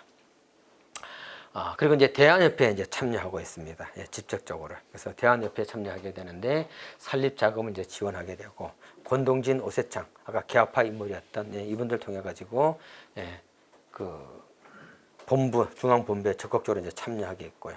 그다음에 이제 지부 같은 경우도 천도교를 중심으로 해서 이원지회라든가 이런 쪽에 이제 참여하게 된 그런 모습을 이제 볼 수가 있습니다. 그리고 또 이제 반일진의 운동을 이제 적극적으로 이제 전개하게 되는 거죠. 아까 말씀드렸듯이 친일 단체로 이제 인식되고, 그리고 또 이제 이영구도 한 62명을 갖다 이제 출교를 이제 시키고 이제 있는 거죠. 그래서 아까 말씀 시청교가 편립됐었는데 이때 흥미로운 것 중에 하나가 당시 이제 동학교인들이 천도교인이면서 같이 일진의 회원이었었고 천도교인도 있었습니다. 동학교인도 있었어요. 그래서 의암 손병희 선생이 지령을 내리죠. 퇴회신교. 회자는 일진회입니다. 일진에서 탈퇴하고 천도교만 하라고 하게 되는 지령을 내리게 됐습니다. 그래서 퇴회신교라 그래가지고 만세보를 비롯해가지고 황성신문이라든가 대한매일신보에 퇴회신교한다는 광고를 내고 있습니다. 이 광고를 내면서 특히 이제 지도자, 그러니까 그 천도교는 연원이라고 있습니다. 연원주라 그래가지고 그 연원에 이제 뭐 2,000명, 3,000명 교인들을 이제 이렇게 관리하고 있었거든요. 그 연원주들이 신문에다가 광고를 내면서 누구누구 연원주 외 몇 명, 3,000명이면 3,000명, 2,000명, 2,000명 퇴회 신고한다고 하게 되는, 그래서 이제 천도교 신앙만 하게 된다고 하게 되는 그런 광고를 이제 내게 되죠. 그래서 이제 일진회가 좀 있으면 곧 없어질 것이다, 이렇게까지 이제 신문 기사가 날 정도로 퇴회 신교가 활발하게 이제 전개됐다 볼 수가 있습니다. 뭐 이런 걸 통해 가지고 한 마리 이제 천도교 교세가 과연 얼마나 됐었는가 한번 조사를 해봤더니 한 88만 5천 명까지 조사가 됐었고 조만간에 아마 100만이 될 거라고 이제 이야기하고 있습니다. 이게 1910년 초인가 그럴 거예요. 1910년 초에. 그래서 일제 강점 되기 직전에 아마 천도 교세가 이제 한 100만 정도 됐었고 일제 강점기 시대 때는 이제 한 300만 교단으로 이제 널리 많이 알려졌었고 해방 후에는 남북 분단이라 가지고 오늘날은 크게 교세가 미약해지고 있는 것이 천도교의 현실이라고 이제 볼 수가 있습니다. 자, 그다음에 이제 일제 강점기 의암 송병희 선생이 살아계실 때까지 1922년에 이제 5월 19일 날 이제 돌아가시게 되죠.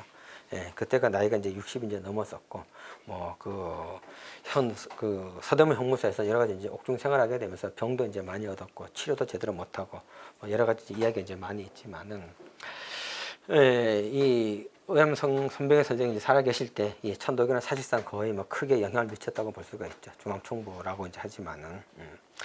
근데 천도교회 월보가 있었습니다. 기관지가 1910년 8월 15일 날 창간됐어요. 1910년 8월 15일. 근데 우리나라가 언제 일제 강점됐죠? 8월 27일 날 돼서 29일 날 이제 공표를 해서 29일 날부터 이제 이야기를 많이 하고 있죠. 그러니까 창간될 때는 광무연도 이 연호를 썼었는데 2호 낼 때는 이제 거기에 이제 저기 명치 연호를 쓰게 되는 창간되고 나서 바로 그 다음부터 이렇게 바뀌었었는데 이 천도교 월보가 기관지였었는데 일제 강점에 대한 반대 성명서를 이제 발표하고 있습니다. 그래서 영사관 외국의 영사관에 이제 반대 성명서를 이제 보내게 돼서 붙잡혀 들어가게 되죠. 그 주관이라든가 발행인이라든가 당시 김완규라는 분이 발행인이었었는데 이 김완규도 민족대표 33인 중에 한 분입니다. 천도교 대표로서 참여했다 볼 수가 있겠고요. 그래서 붙잡아다가 이제 취조를 하게 되죠. 그래서 이제 결국은 천도교의 월보 편집들이 다 바뀌고 있습니다. 발행인부터 시작해가지고 내부 다 이제 바뀌고 그리고 정치적인 색깔을 갖다 가급적이면 안 하겠다는 이제 다짐을 하고 풀려나서 천도교 월보가 이제 계속 일제 강점 시대 398호까지 발행됐던 가장 오래됐던 또 잡지 중에 하나라고 이제 볼 수가 있습니다. 그러면서 이제 종교 활동에 이제 충실을 하게 됐다 이제 볼 수가 이제 있는 거죠. 그리고 이제 여기 이제 매일신보 1911년 4월 10월 11일자 신문이죠. 이 10월 11일자 보게 되면 사설에 이렇게 나오고 있습니다. 일제가 천도교에 대한 경고를 내리고 있습니다. 경고 천도교 이렇게 쓰고 있어요. 사설 제목입니다. 내용을 보게 되면 이제 이런 거죠. 아주 천도교에 대해서 이제 부정적인 그런 걸 갖다 이제 얘기를 많이 하는데 일제는 이런 내용입니다. 대체적으로. 식민지 조선의 민지개발, 민지개발, 교육이라든가 이런 거라든가 이제 나름대로 이제 혜택을 주고 있다는 거죠. 민지개발과 근검 등 교화를 하는데 천도교는 별도로 중앙총부를 설립해서 이미 설립해 있었었죠. 설립해서 성미 이걸 이제 하고 있고, 그 다음에 이제 교혼도 만들어서 따로 운영하고 있고, 그 집회도 자유롭게 하고 있고, 교리강론을 갖다가 가지고 있다는 겁니다. 당시 이제 뭐 일반 사회단체 같은 경우 전부 다 해산됐죠. 일진회 같은 경우도 가장 그 한일 합방을 갖다 찬성했던 그런 단체였었지만은 해산됐는데 당시 이제 종교 단체는 해산시키지 않았었는데 이렇게 이제 자유롭게 하고 있다는 겁니다. 그래서 이제 천도교를 갖다가 유식구락부라고 이제 이야기를 하고 있습니다. 맨 먹고 떠들고 놀고 하게 되는 이러한 아주 그냥 별 볼일 없는 단체로 이제 만들고 그리고 또 이제 소세의 양민이 되기를 희망하고 있다. 소세 일본에 충실한 그러한 신민이 되기를 바라고 있다 하게 되는 장문의 사설을 갖다 이제 쓰고 있습니다. 그래서 성미 제도를 갖다가 아까 말씀드렸듯이 이용구여 해가지고 교단이 이제 쫄딱 망하게 됐을 때 새롭게 교단 발전을 해가지고 운영 기금을 마련했던 것이 성미제였었는데 이 성미제를 못하게 하고 있어요. 그러니까 일본은 세금을 받는데 왜 천도교가 별도로 또 세금 형식의 성미를 받느냐 이렇게 해서 이제 못 받게 하고 있는 거죠. 그래서 이제 이걸 유기명으로 받았지. 이름을 적어서 받았는데 결국은 무기명으로 그러니까 다시 반환했습니다. 반환했을 때 교인들이 그냥 이제 기부 이제 헌금하는 식으로 이제 기부하게 되는 그런 무기명 성리자로 이제 대응해서 교단의 재정이 나름대로 이제 확충되어 갔다고 이제 볼 수가 이제 있는 거죠. 그 이제 무감비망록이라고 있습니다. 아까 보성사 그리고 민족대표 33인을 서명했던 인물인데 이 보성사에 보게 되면은 번국민생활운동본부라든가 그다음에 민족문화수호운동본부, 천도교 구국단을 만들어 가지고 비밀리에 독립운동을 이제 전개했다고 하게 되는 이종일의 비망록에 이제 기록이 나와 있습니다. 최근에 이 무감 비망록에 대해서 한 40이 아니죠. 한 60% 정도가 왜곡됐다고 이제 이야기하게 되는 논문이 발표가 됐어요. 논문이 발표가 됐는데 여기에 대해서 아직까지 크게 사회적 반향은 없습니다. 왜냐하게 되면은 이 무감 비망록을 통해 가지고 학위를 받은 분도 많이 있고, 근데 만약에 이 비망록이 이제 가짜라 그러면 학위가 다 이게 어떻게 된 거죠? 그렇게 되니까 반향이 별로 이제 안 나고 있는데 독립기념관에 있는 젊은 친구들, 제 후배되는 잘하는 연구자들이 이 무감 비망록이 이제 상당히 왜곡됐다고 발표했고 그걸 동아일보사에서 받아가지고 신동아에다 또 크게 한번 썼습니다. 썼는데 뭐 이게 조용하더라고요. 옛날 같았으면 이게 이제 크게 아마 사회적으로 논쟁이 많이 붙었을 텐데 그렇게까지 이제 못 되고 있는데 어디까지 진실이고 어디까지 가짜냐 하는 것들을 이제 조금 더 한번 살펴봐야겠지만 하여간 이 무감 비망록을 통해 가지고 이런 비밀 결사 운동을 전개해 나갔었고 이 특히 천도 구국단 같은 경우는 의암 선빙이 선생이 총재 또는 명예 총재로 임명돼 가지고 활동했던 그런 사례들이 이제 남아 있습니다. 그래서 천도 구국단에서 전개하고자 했던 운동이 바로 민중운동이었었고 이 민중운동의 결과로 일어난 것이 바로 3.1 운동이라고 이제 또 이야기를 할 수가 있는 내부적인 그런 운동이 전개되었다 볼 수가 있습니다. 그래서 여기까지 제 강연을 마치고요. 궁금한 거 있으면은 한 30분 동안 뭐 더 길어도 조금 괜찮겠지만은 뭐 천도교 전반이라든가 아니면 뭐 의암 선병희 선생에 대해서 뭐 동학에 대해서 궁금한 거 있으면은 말씀해 주시면 제가 아는 범위 내에서 답변을 드리도록 하겠습니다. 선병희 선생의 일화, 일화도 많습니다. 일화가 워낙 그분도 많아가지고 그 재밌는 일화 중에 이제 그런 것이 있습니다. 이제 친구 아버지가 그 관으로부터 돈을 빌렸는데 그걸 갚지 못해가지고 관에 잡혀갖고 이제 얼마 있지 않으면 이제 이게 처형인가 뭔가 이렇게 그럴 정도까지 이르렀어요. 근데 이제 그 돈이 상당히 액수가 컸었습니다. 이 컸는데 그 돈이 손병희 선생 집에 있었어요. 왜냐하면 형님이 그 세금을 거둬 다니는 향리였었습니다. 원래 집안이 이제 중인 출신이었었거든요. 그래서 이제 향리 출신이었었는데 그러다 보니까 이제 그 세금을 걷어 가지고 집에다가 보관해 놨습니다. 근데 이거를 손병희 선생이 알고 있었어요. 그래서 이제 친구가 와가지고 고민에 빠져가지고 이 고민이 뭐냐 그랬더니 아버지가 여차여차 돈을 못 갚아가지고 곧 처형을 당할 수 있는 상황이 됐다 그랬더니 오염 선생이 친구에게 가르쳐 줍니다. 집안에 우리 어디 가게 되면 돈이 이렇게 있으니까 야 그거 먼저 갚아라. 그래서 그 돈을 가져가서 갚았습니다. 갚고 나중에 발칵 뒤집어졌죠. 집안에서 돈이 없어졌으니까. 그래서 나중에 이제 이실직고를 했습니다. 이실직고를 했더니 오염성사는 이제 손병희 선생 그거죠. 사람이 문제다. 돈이 중요한 게 아니라. 그래서 친구에게 이렇게 했다 그랬더니 형님이 결국에 이제 큰 탈 없이 넘어갔다고 하게 되는 그런 일화도 이제 많이 있고. 또 그 청년기 때 보게 되면은 그 상당히 이제 그 손병희 선생이 그러니까 쉽게 해서 이제 그 몸도 이게 덩치가 좀 컸어요. 덩치가 컸고 동네 깡패 대장이었었습니다. 천도교 동학에 입도하기 전에 그 동네 왈패라 그랬어요. 지금으로 보면 이제 뭐 동네에서 이제 뭐 이렇게 건달 이제 두목이었었어요. 그래서 이제 건달 모임을 만들어 가지고 건달 대표로 활동을 했었거든요. 이제 그때 보게 되면 이제 그런 것들이 이제 많이 있습니다. 그래서 그 건달 대표였었는데 천도 동학에 입도하고 나서 그 건달화가 완전히 절연을 하고 동학 주문이 있는데 주문을 하루에 3만 독을 외웠다고 얘기를 하고 있어요. 3만 독을 외우려면 잠자는 시간 빼놓고 전부 다 천도교 주문이 21자거든요. 근데 뭐 8자와 그다음에 13자가 따로 따로 있지만은 지금은 한꺼번에 다 외우지만은 아마 의암 손병희 선생 때는 아마 13자 중심으로 많이 외웠을 것 같아요. 그걸 3만덕을 외우려면 거의 잠자는 시간 빼놓고는 다 주문을 외울 정도로 동학입도 전과 동학입도 이후에 천도교는 전혀 다른 사람이 되었다고 이제 볼 수가 있겠고, 그리고 또 이제 청년 때 워낙 혈기가 많아가지고 일화들이 있는데 그 말꼬리, 그러니까 그 관리가 죄인을 잡아가는데 이제 말꼬리에 묶어가지고 이렇게 끌고 갔었습니다. 근데 주막에 있다 보니까 손병희 의암 선생님 보니까 이게 사람이 할 짓이 아니거든요.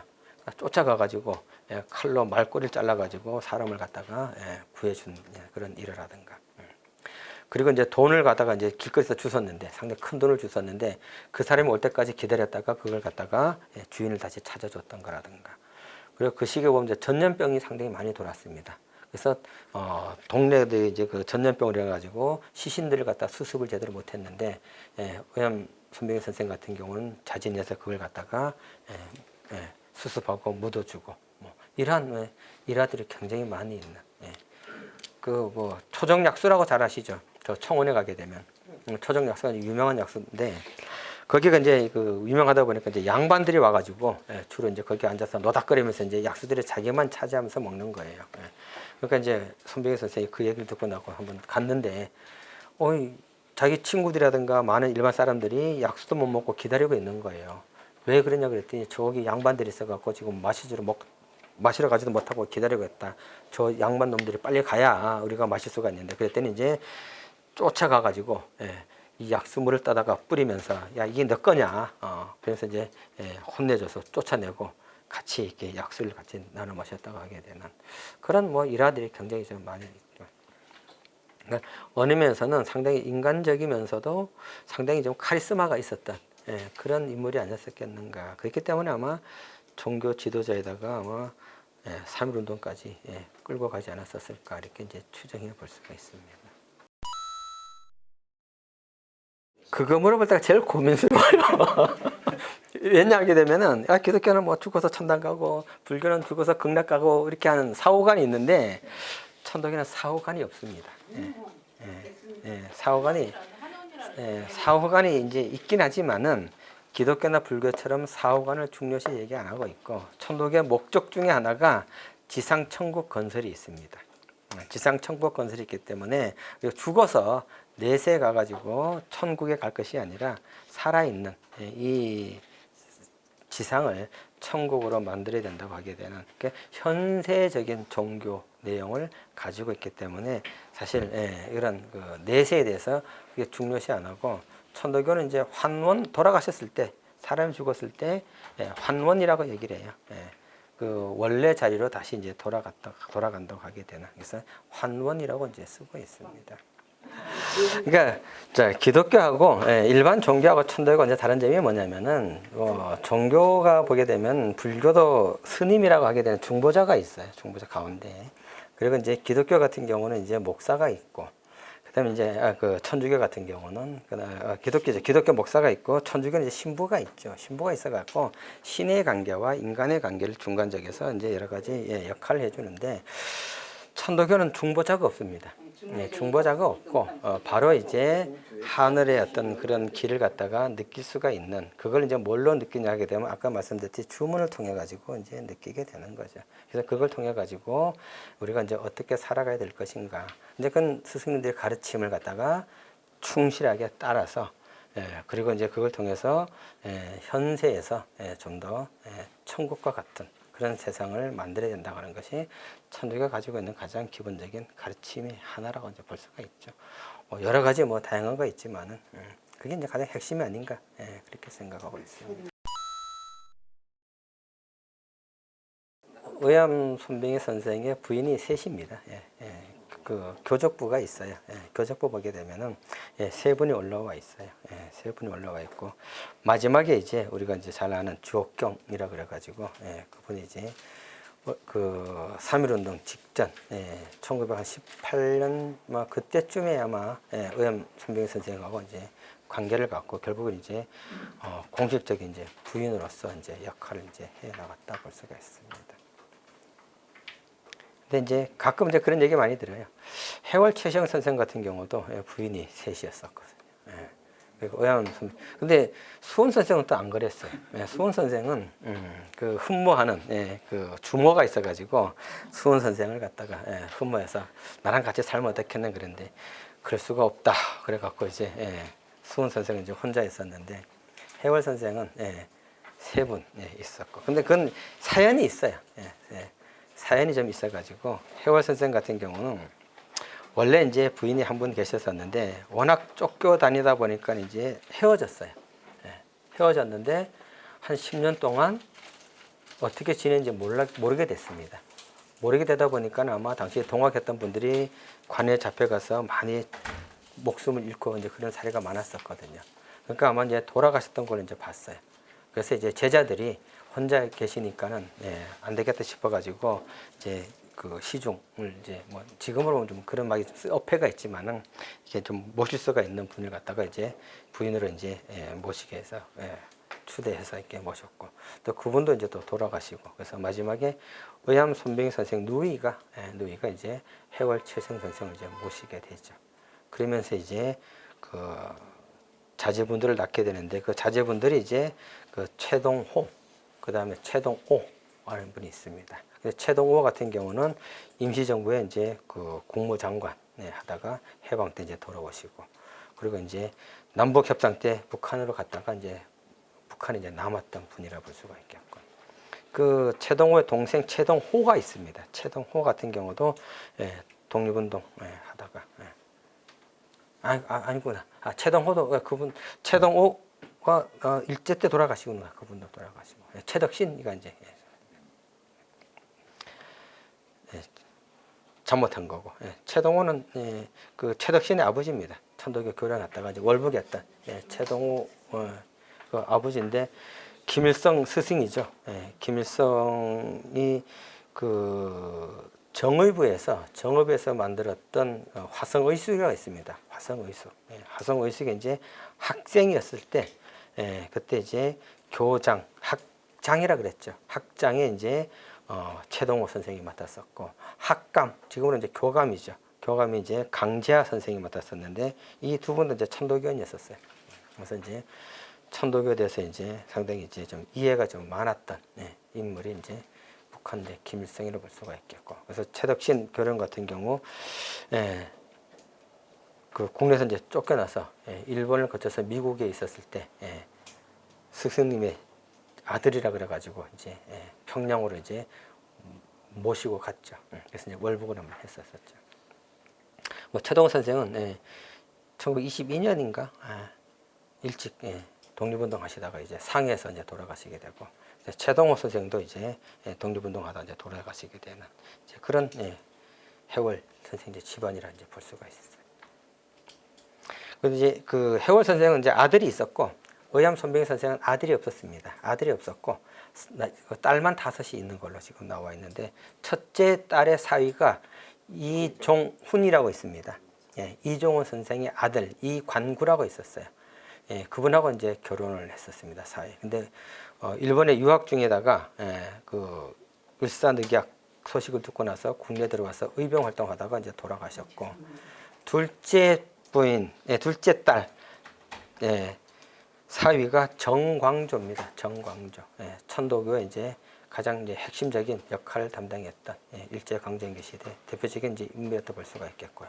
셋째 딸이 이제 잘 아시다시피 사위가 소파 방정환 선생이죠. 그래서 어린이 운동을 이제 했었던 가장 이제 이야기도 많이 있어요. 소파 방정환 선생 같은 경우는 집안이 이제 동학을 하다가 이제 시청교 쪽에 있다가 다시 이제 동학 천도교로 이제 돌아왔었고, 그 집안이 원래 이제 미국상을 했었기 때문에 경제적으로 넉넉했었지만은 미국상이 이제 쫄딱 망하는 바람에 상당히 이제 경제가 좀 어려워졌던 그런 시기가 있었습니다. 그래서 어렸을 때 제대로 못 먹고 이렇게 상당히 이제 몸이 이렇게 허리허리하고 이렇게 제대로 이제 그렇지 않았었는데, 그래서 이제 그 사람이 이제 괜찮다 그래가지고 그 사위를 맡기 위해 가지고 이제 면접을 받습니다. 면접을 받는데 첫 번째 면접 본 사람이 누구냐 하게 되면 권병덕 선생이 있어요. 동학농민혁명에 참여했었고, 그리고 또 민족대표 33인의 한 사람으로 서명했던 권병덕 선생이 1차적으로 이제 면접을 봤습니다. 봤더니 뭐 이렇게 키도 조그만하고 마르고, 예, 인물을 봤더니 이렇게 보잘것없거든요. 그래서 퇴짜를 났어요. 예, 퇴짜를 났는데 그 소식을 듣고 나서 오염 선생이 다시 한번 불러봐라.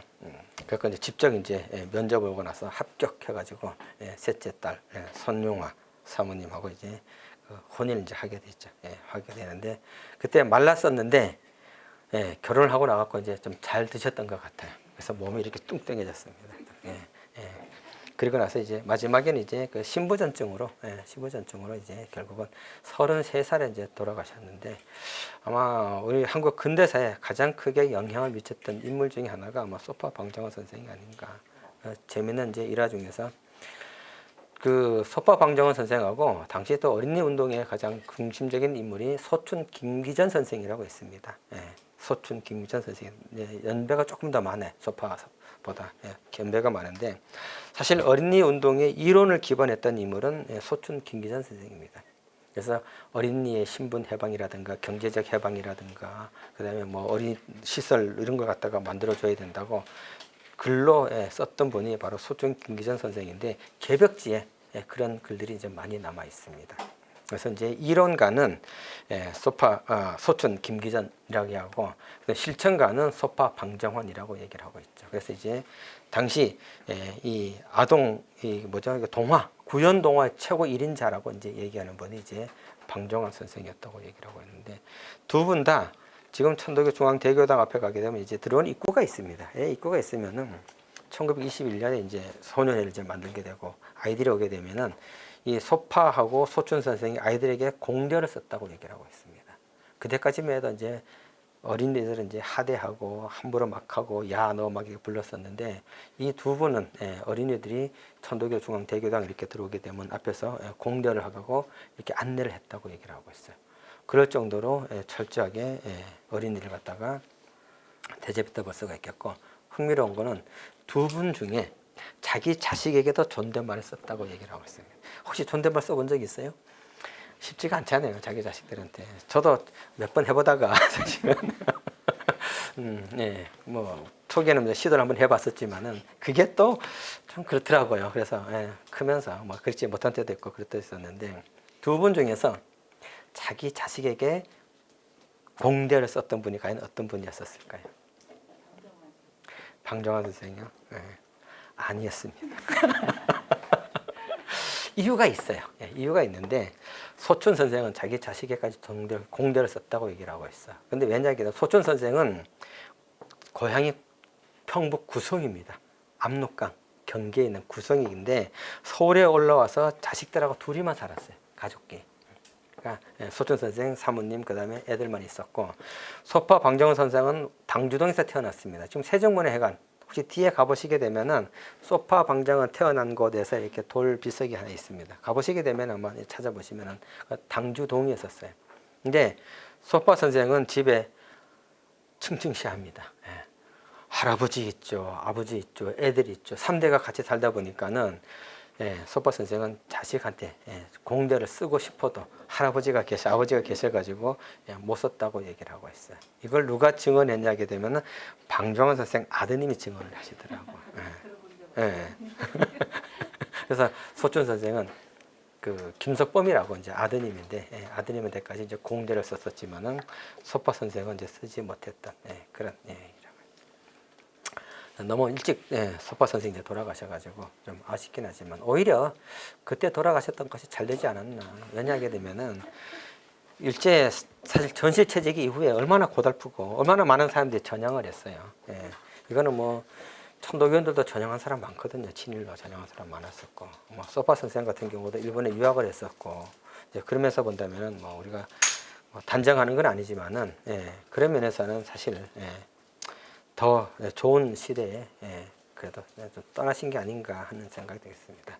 소춘 선생 같은 경우도 말기에 친일 전향을 하지 않았던 대표적인 인물인데 이분은 폐병 환자였었어요. 이 이제 폐병 환자다 보니까는 서울에서 활동하기보다는 주로 이제 그 심산유곡이라든가 이런 데 들어가고 치료를 많이 했었고 해주 요양원에 그 결핵 요양원이 있었습니다. 거기 가서 계셔서도 그 치료를 하려고 그랬었는데 치료를 못 하고 천도교 우유동이라고 있죠. 예, 가면 이제 그 도선사 올라가기 전에 봉황각이라고 있습니다. 예, 그게 이제 지금 뭐 천도교 수도원이라고 볼 수가 있는데 그 봉황각에 와가지고 예, 천도교 수련법으로 결핵을 고쳤던 분이 예, 소춘 김기전 선생입니다. 그래서 그것 때문에 오히려 조금 더 자유롭지 않았었을까. 왜냐하게 되면 아까 정광조 말씀드렸었죠. 정광조 선생 같은 경우도 천도교의 가장 핵심적인 인물이었었는데 결국 일제 말기에 친일했던 흔적들이 나타나거든요. 그러니까 그 천도교는 여러 가지 어려움이 좀 많았어요. 일제 시대 때 보게 되면 종교가 인정한 것이 딱 3개밖에 없었습니다. 종교 인정한 게. 그러니까 종교 인정한 게 일본의 신도입니다. 그 다음에 기독교, 그 다음에 불교. 3개만 종교를 인정했었고 나머지는 전부 다 종교 유사 단체였었어요. 그러니까 천도교도 종교 유사 단체였었기 때문에 늘 감시와 탄압의 대상이었다고 볼 수가 있습니다. 그런 면이기 때문에 천도교인들 같은 경우는 굉장히 이제 어려웠었고, 그리고 이제 뭐 교단이 이제 크다 보니까는 예, 3.1운동 때처럼 또 뭘 할까 항상 예, 그 뭐 이렇게 그 모임이라든가 회의하게 되면은 임석경관이라고 항상 들어와가지고 예, 회의하는 거 파악해가지고 이렇게 그 종로 경찰서라든가 이렇게 보고하게 되면 지금 저희들이 그 문서 보고 지금 공부하고 있거든요. 그럴 정도로 이제 철저하게 이제 예, 감시 탄압을 이제 받았던 거기 때문에 좀 자유롭지 않은 예, 일제 강점기 시대 때 예, 그럼에도 불구하고 예, 그 시대에 살았던 예, 천도교 선배들 보게 되면은 야, 대단하시다는 생각이 좀 들어요. 저는 예. 지금 좋은 시대에 예, 천도교가 발전하지 못했는데 지금 이 모양이 안 됐죠. 예, 지금 이러고 있는데 그 당시에 일제로부터 감시와 탄압을 받았음에도 불구하고 끊임없이 예, 뭔가를 하려고 했었고, 그리고 이제 또 일제 또 뭐 막판에 가서 이제 협력할 수밖에 없었던 그런 예, 아쉬움이 좀 있겠지만 그러면서 본다면은 예, 그 당시 했던 저희 그 천도교 선배들이 대단하신 분이다. 예, 그렇게 이제 생각을 좀 하게 되는 거죠. 그래서 천도교도 뭐 예, 앞으로는 좀 더 사회 활동이라든가 이런 쪽에 좀 더 관심을 가지고 좀 더 해 나가면은 예, 좀 많이 좀 기억되고 좀 그러지 않을까. 저는 늘 이제 그런 생각을 좀 하고 있습니다. 저 이제 기독교가 이제 16분이고 예, 천도교가 이제 15분, 불교가 2분으로 이제 많이 알려져 있죠. 원래는 천도교 15, 기독교 15, 불교 둘에서 32분 하려고 그랬었어요. 근데 이제 기독교가 이제 한 분이 더 많아가지고 이제 16명이 이제 됐었는데, 기독교는 뭐 지금도 마찬가지지만 종단이 그 감리와 장로로 나눠져 있죠, 사실상. 예, 그렇기 때문에 장로가 아마 7이고 감리가 아마 9이고 아마 그래서 이제 16분이고, 이제 그 천도교하고 예, 민족 대표 같이 만세 운동 한다 그래갖고 처음에 민족 대표로 선정됐다가 천도교랑 같이 한다니까 저 이단하고 같이 못하겠다 그래가지고 빠졌던 분도 있습니다. 기독교 쪽에서는. 뭐 그럴 정도로 기독교는 이제 천도교하고 상당히 이단시 해가지고 같이 안 하려고 했었는데, 그 중간적인 역할을 했던 분이 이제 많이 알고 있는 이승훈 선생이죠. 예, 이승훈 선생이 장로교임에도 불구하고 적극적으로 천도교와 이제 민족 운동을 그 연합전선을 형성하는데 가장 크게 기했다 볼 수가 있겠고, 33인 예, 민족 대표 서명하는데 일화들이 많아요. 예, 천도교는 항상 이제 그 거물급 예, 두목들이 사실 많았었죠. 그 참여했던 15분 이제 두목 다 이제 교단의 대두목들이었다 볼 수가 있겠고, 나름대로 특징이 있었습니다. 천도교는 이제 그냥 민족 대표가 되는 것이 아니고 장로가 있었어요. 장로가 이제 있어서 예, 홍병기, 이종훈 이 2분은 뭐 동학농민혁명부터 목숨을 같이 걸었던 분이기 때문에 2분이 이제 들어갔습니다. 그리고 나머지 이제 도사가 있어요. 그러니까 고위직, 지금은 이제 나이가 거의 한 평균 60대 정도 되는 분들입니다. 그래서 이제 뭐 그런 양화묵서부터 시작해가지고 예, 그 15분 중에서 11분이 11분인가 12분인가 도사들이 이제 되고 있고요. 그 다음에 이제 보성사 이종일 대표가 이제 들어갔고, 그 다음에 이제 보성학교 교장이었던 최린 선생이 이제 대표가 이제 돼서 15분이 들어갔었는데, 그때 이제 뭐 박윤호 선생이라든가 정재관부들이 많았었는데, 천도교는 민족 대표를 서로 하겠다고 이제 막 스승님한테 왜 나는 빼냐 막 이제 그랬을 때 선병희 선생이 그랬다 얘기를 하고 있습니다. 여기에 서명하는 것은 먼저 죽으러 가는 거다. 그냥 서명하는 게 아니고, 이거 흔히 명예를 위해서 서명하는 것이 아니고 이건 먼저 죽으러 가는 그러한 서명이기 때문에 또 나름대로 이제 의암 선사께서 그 의암 선병 선사께서 이제 나름대로 이제 정리 작업을 했다. 그런 이제 기록이 남아 있고 실제적으로 이갑성인가요? 나이가 제일 어렸던 이갑성 같은 경우 그 마지막에 그 민족대표 서명하고 나가지고 자기 부인과 헤어지게 되면서 나 이제 곧 죽으러 갈 것이다. 그렇게 얘기했다고 얘기를 하고 있습니다. 그러니까 당시 민족대표 서명한다는 것은 그냥 오늘날 뭐 성명서에서 뭐 도장 찍듯이 그냥 이렇게 이름 올리는 것이 아니라 그 당시는 사실 목숨을 내걸고 서명을 하는 거였었고 실제적으로 일제에서도 내란죄라 그래가지고 사형을 하려고 그랬었죠. 사형하려고 그랬었는데 국제적인 여러 가지 민감한 부분이 있었기 때문에 사실 그 출판물 위반법으로 형 3년만 살았었지만은 그러니까 우리가 민족 대표에 대해서 가끔 이렇게 폄하하는 경우들이 많이 있어요. 많이 있는데 저는 민족 대표들이 이 서명했던 그런 인식들이 당시 목숨 걸고 한 행동이었었기 때문에 결코 폄하되어서는 안 된다고 생각하고 있습니다. 이건 기독교도 마찬가지고 불교도 마찬가지고 천도교도 마찬가지로 볼 수가 있어요. 그렇기 때문에 가장 그 독립유공자가 되는데 가장 먼저 됐던 것이 1960년 민족 대표가 가장 먼저 독립유공자가 됐던 것도 아마 그런 이유가 아니었었겠는가. 가끔씩 보게 되면 진짜 누구죠? 설민석인가요? 설민석이가 손병희 선생이 저기 기생집에서 뭐 그 태화관에서 술 마시고 뭐 그랬다고 얘기하는데 그거는 와전되고 신봉용 선생이라고 그분이 쓴 글 가지고 자꾸 이제 얘기하게 되는데. 술은 마셨습니다. 축배 한 잔. 와인으로 마셨는지 포도주로 마셨는지는 모르지만 축배 한 잔 마시고 그리고 나서 이제 종로 경찰서로 이제 잡혀갔었는데 거기에 보게 되면은 이승훈이라든가 기독교 우리나라 기독교는 특이하게 좀 우리나라 불교도 마찬가지예요. 특이한 것 중에 하나가 뭐냐게 되면 음주를 못하게 됐어요. 금주. 소승불교 가면 안 그래요. 하게 되면. 근데 대승불교 들어오게 되면서 금기가 많았습니다. 금기상. 그리고 기독교도 우리나라 들어오게 되면서 굉장히 금기사항이 많았어요. 특히 술 같은 경우 금기를 많이 했었습니다. 그래서 이 기독교 신자 그리고 한용운 선생이라든가 백용성 같은 경우 뭐 불교의 굉장히 상징적인 분이었었기 때문에 거기서 보여가지고 선언서 하게 되면서 술 파티, 기생 끼고 술 파티했다는 게 과연 적절한 표현인가 하는 것들에 대해서는 좀 아쉽다는 생각이 조금 느껴집니다. 그래서 그 친구 결국은 벌금 받은 걸로 알고 있습니다. 사자명예 뭐 했으니까. 2분 지났습니다. 여기서 마치도록 하겠습니다. 감사합니다.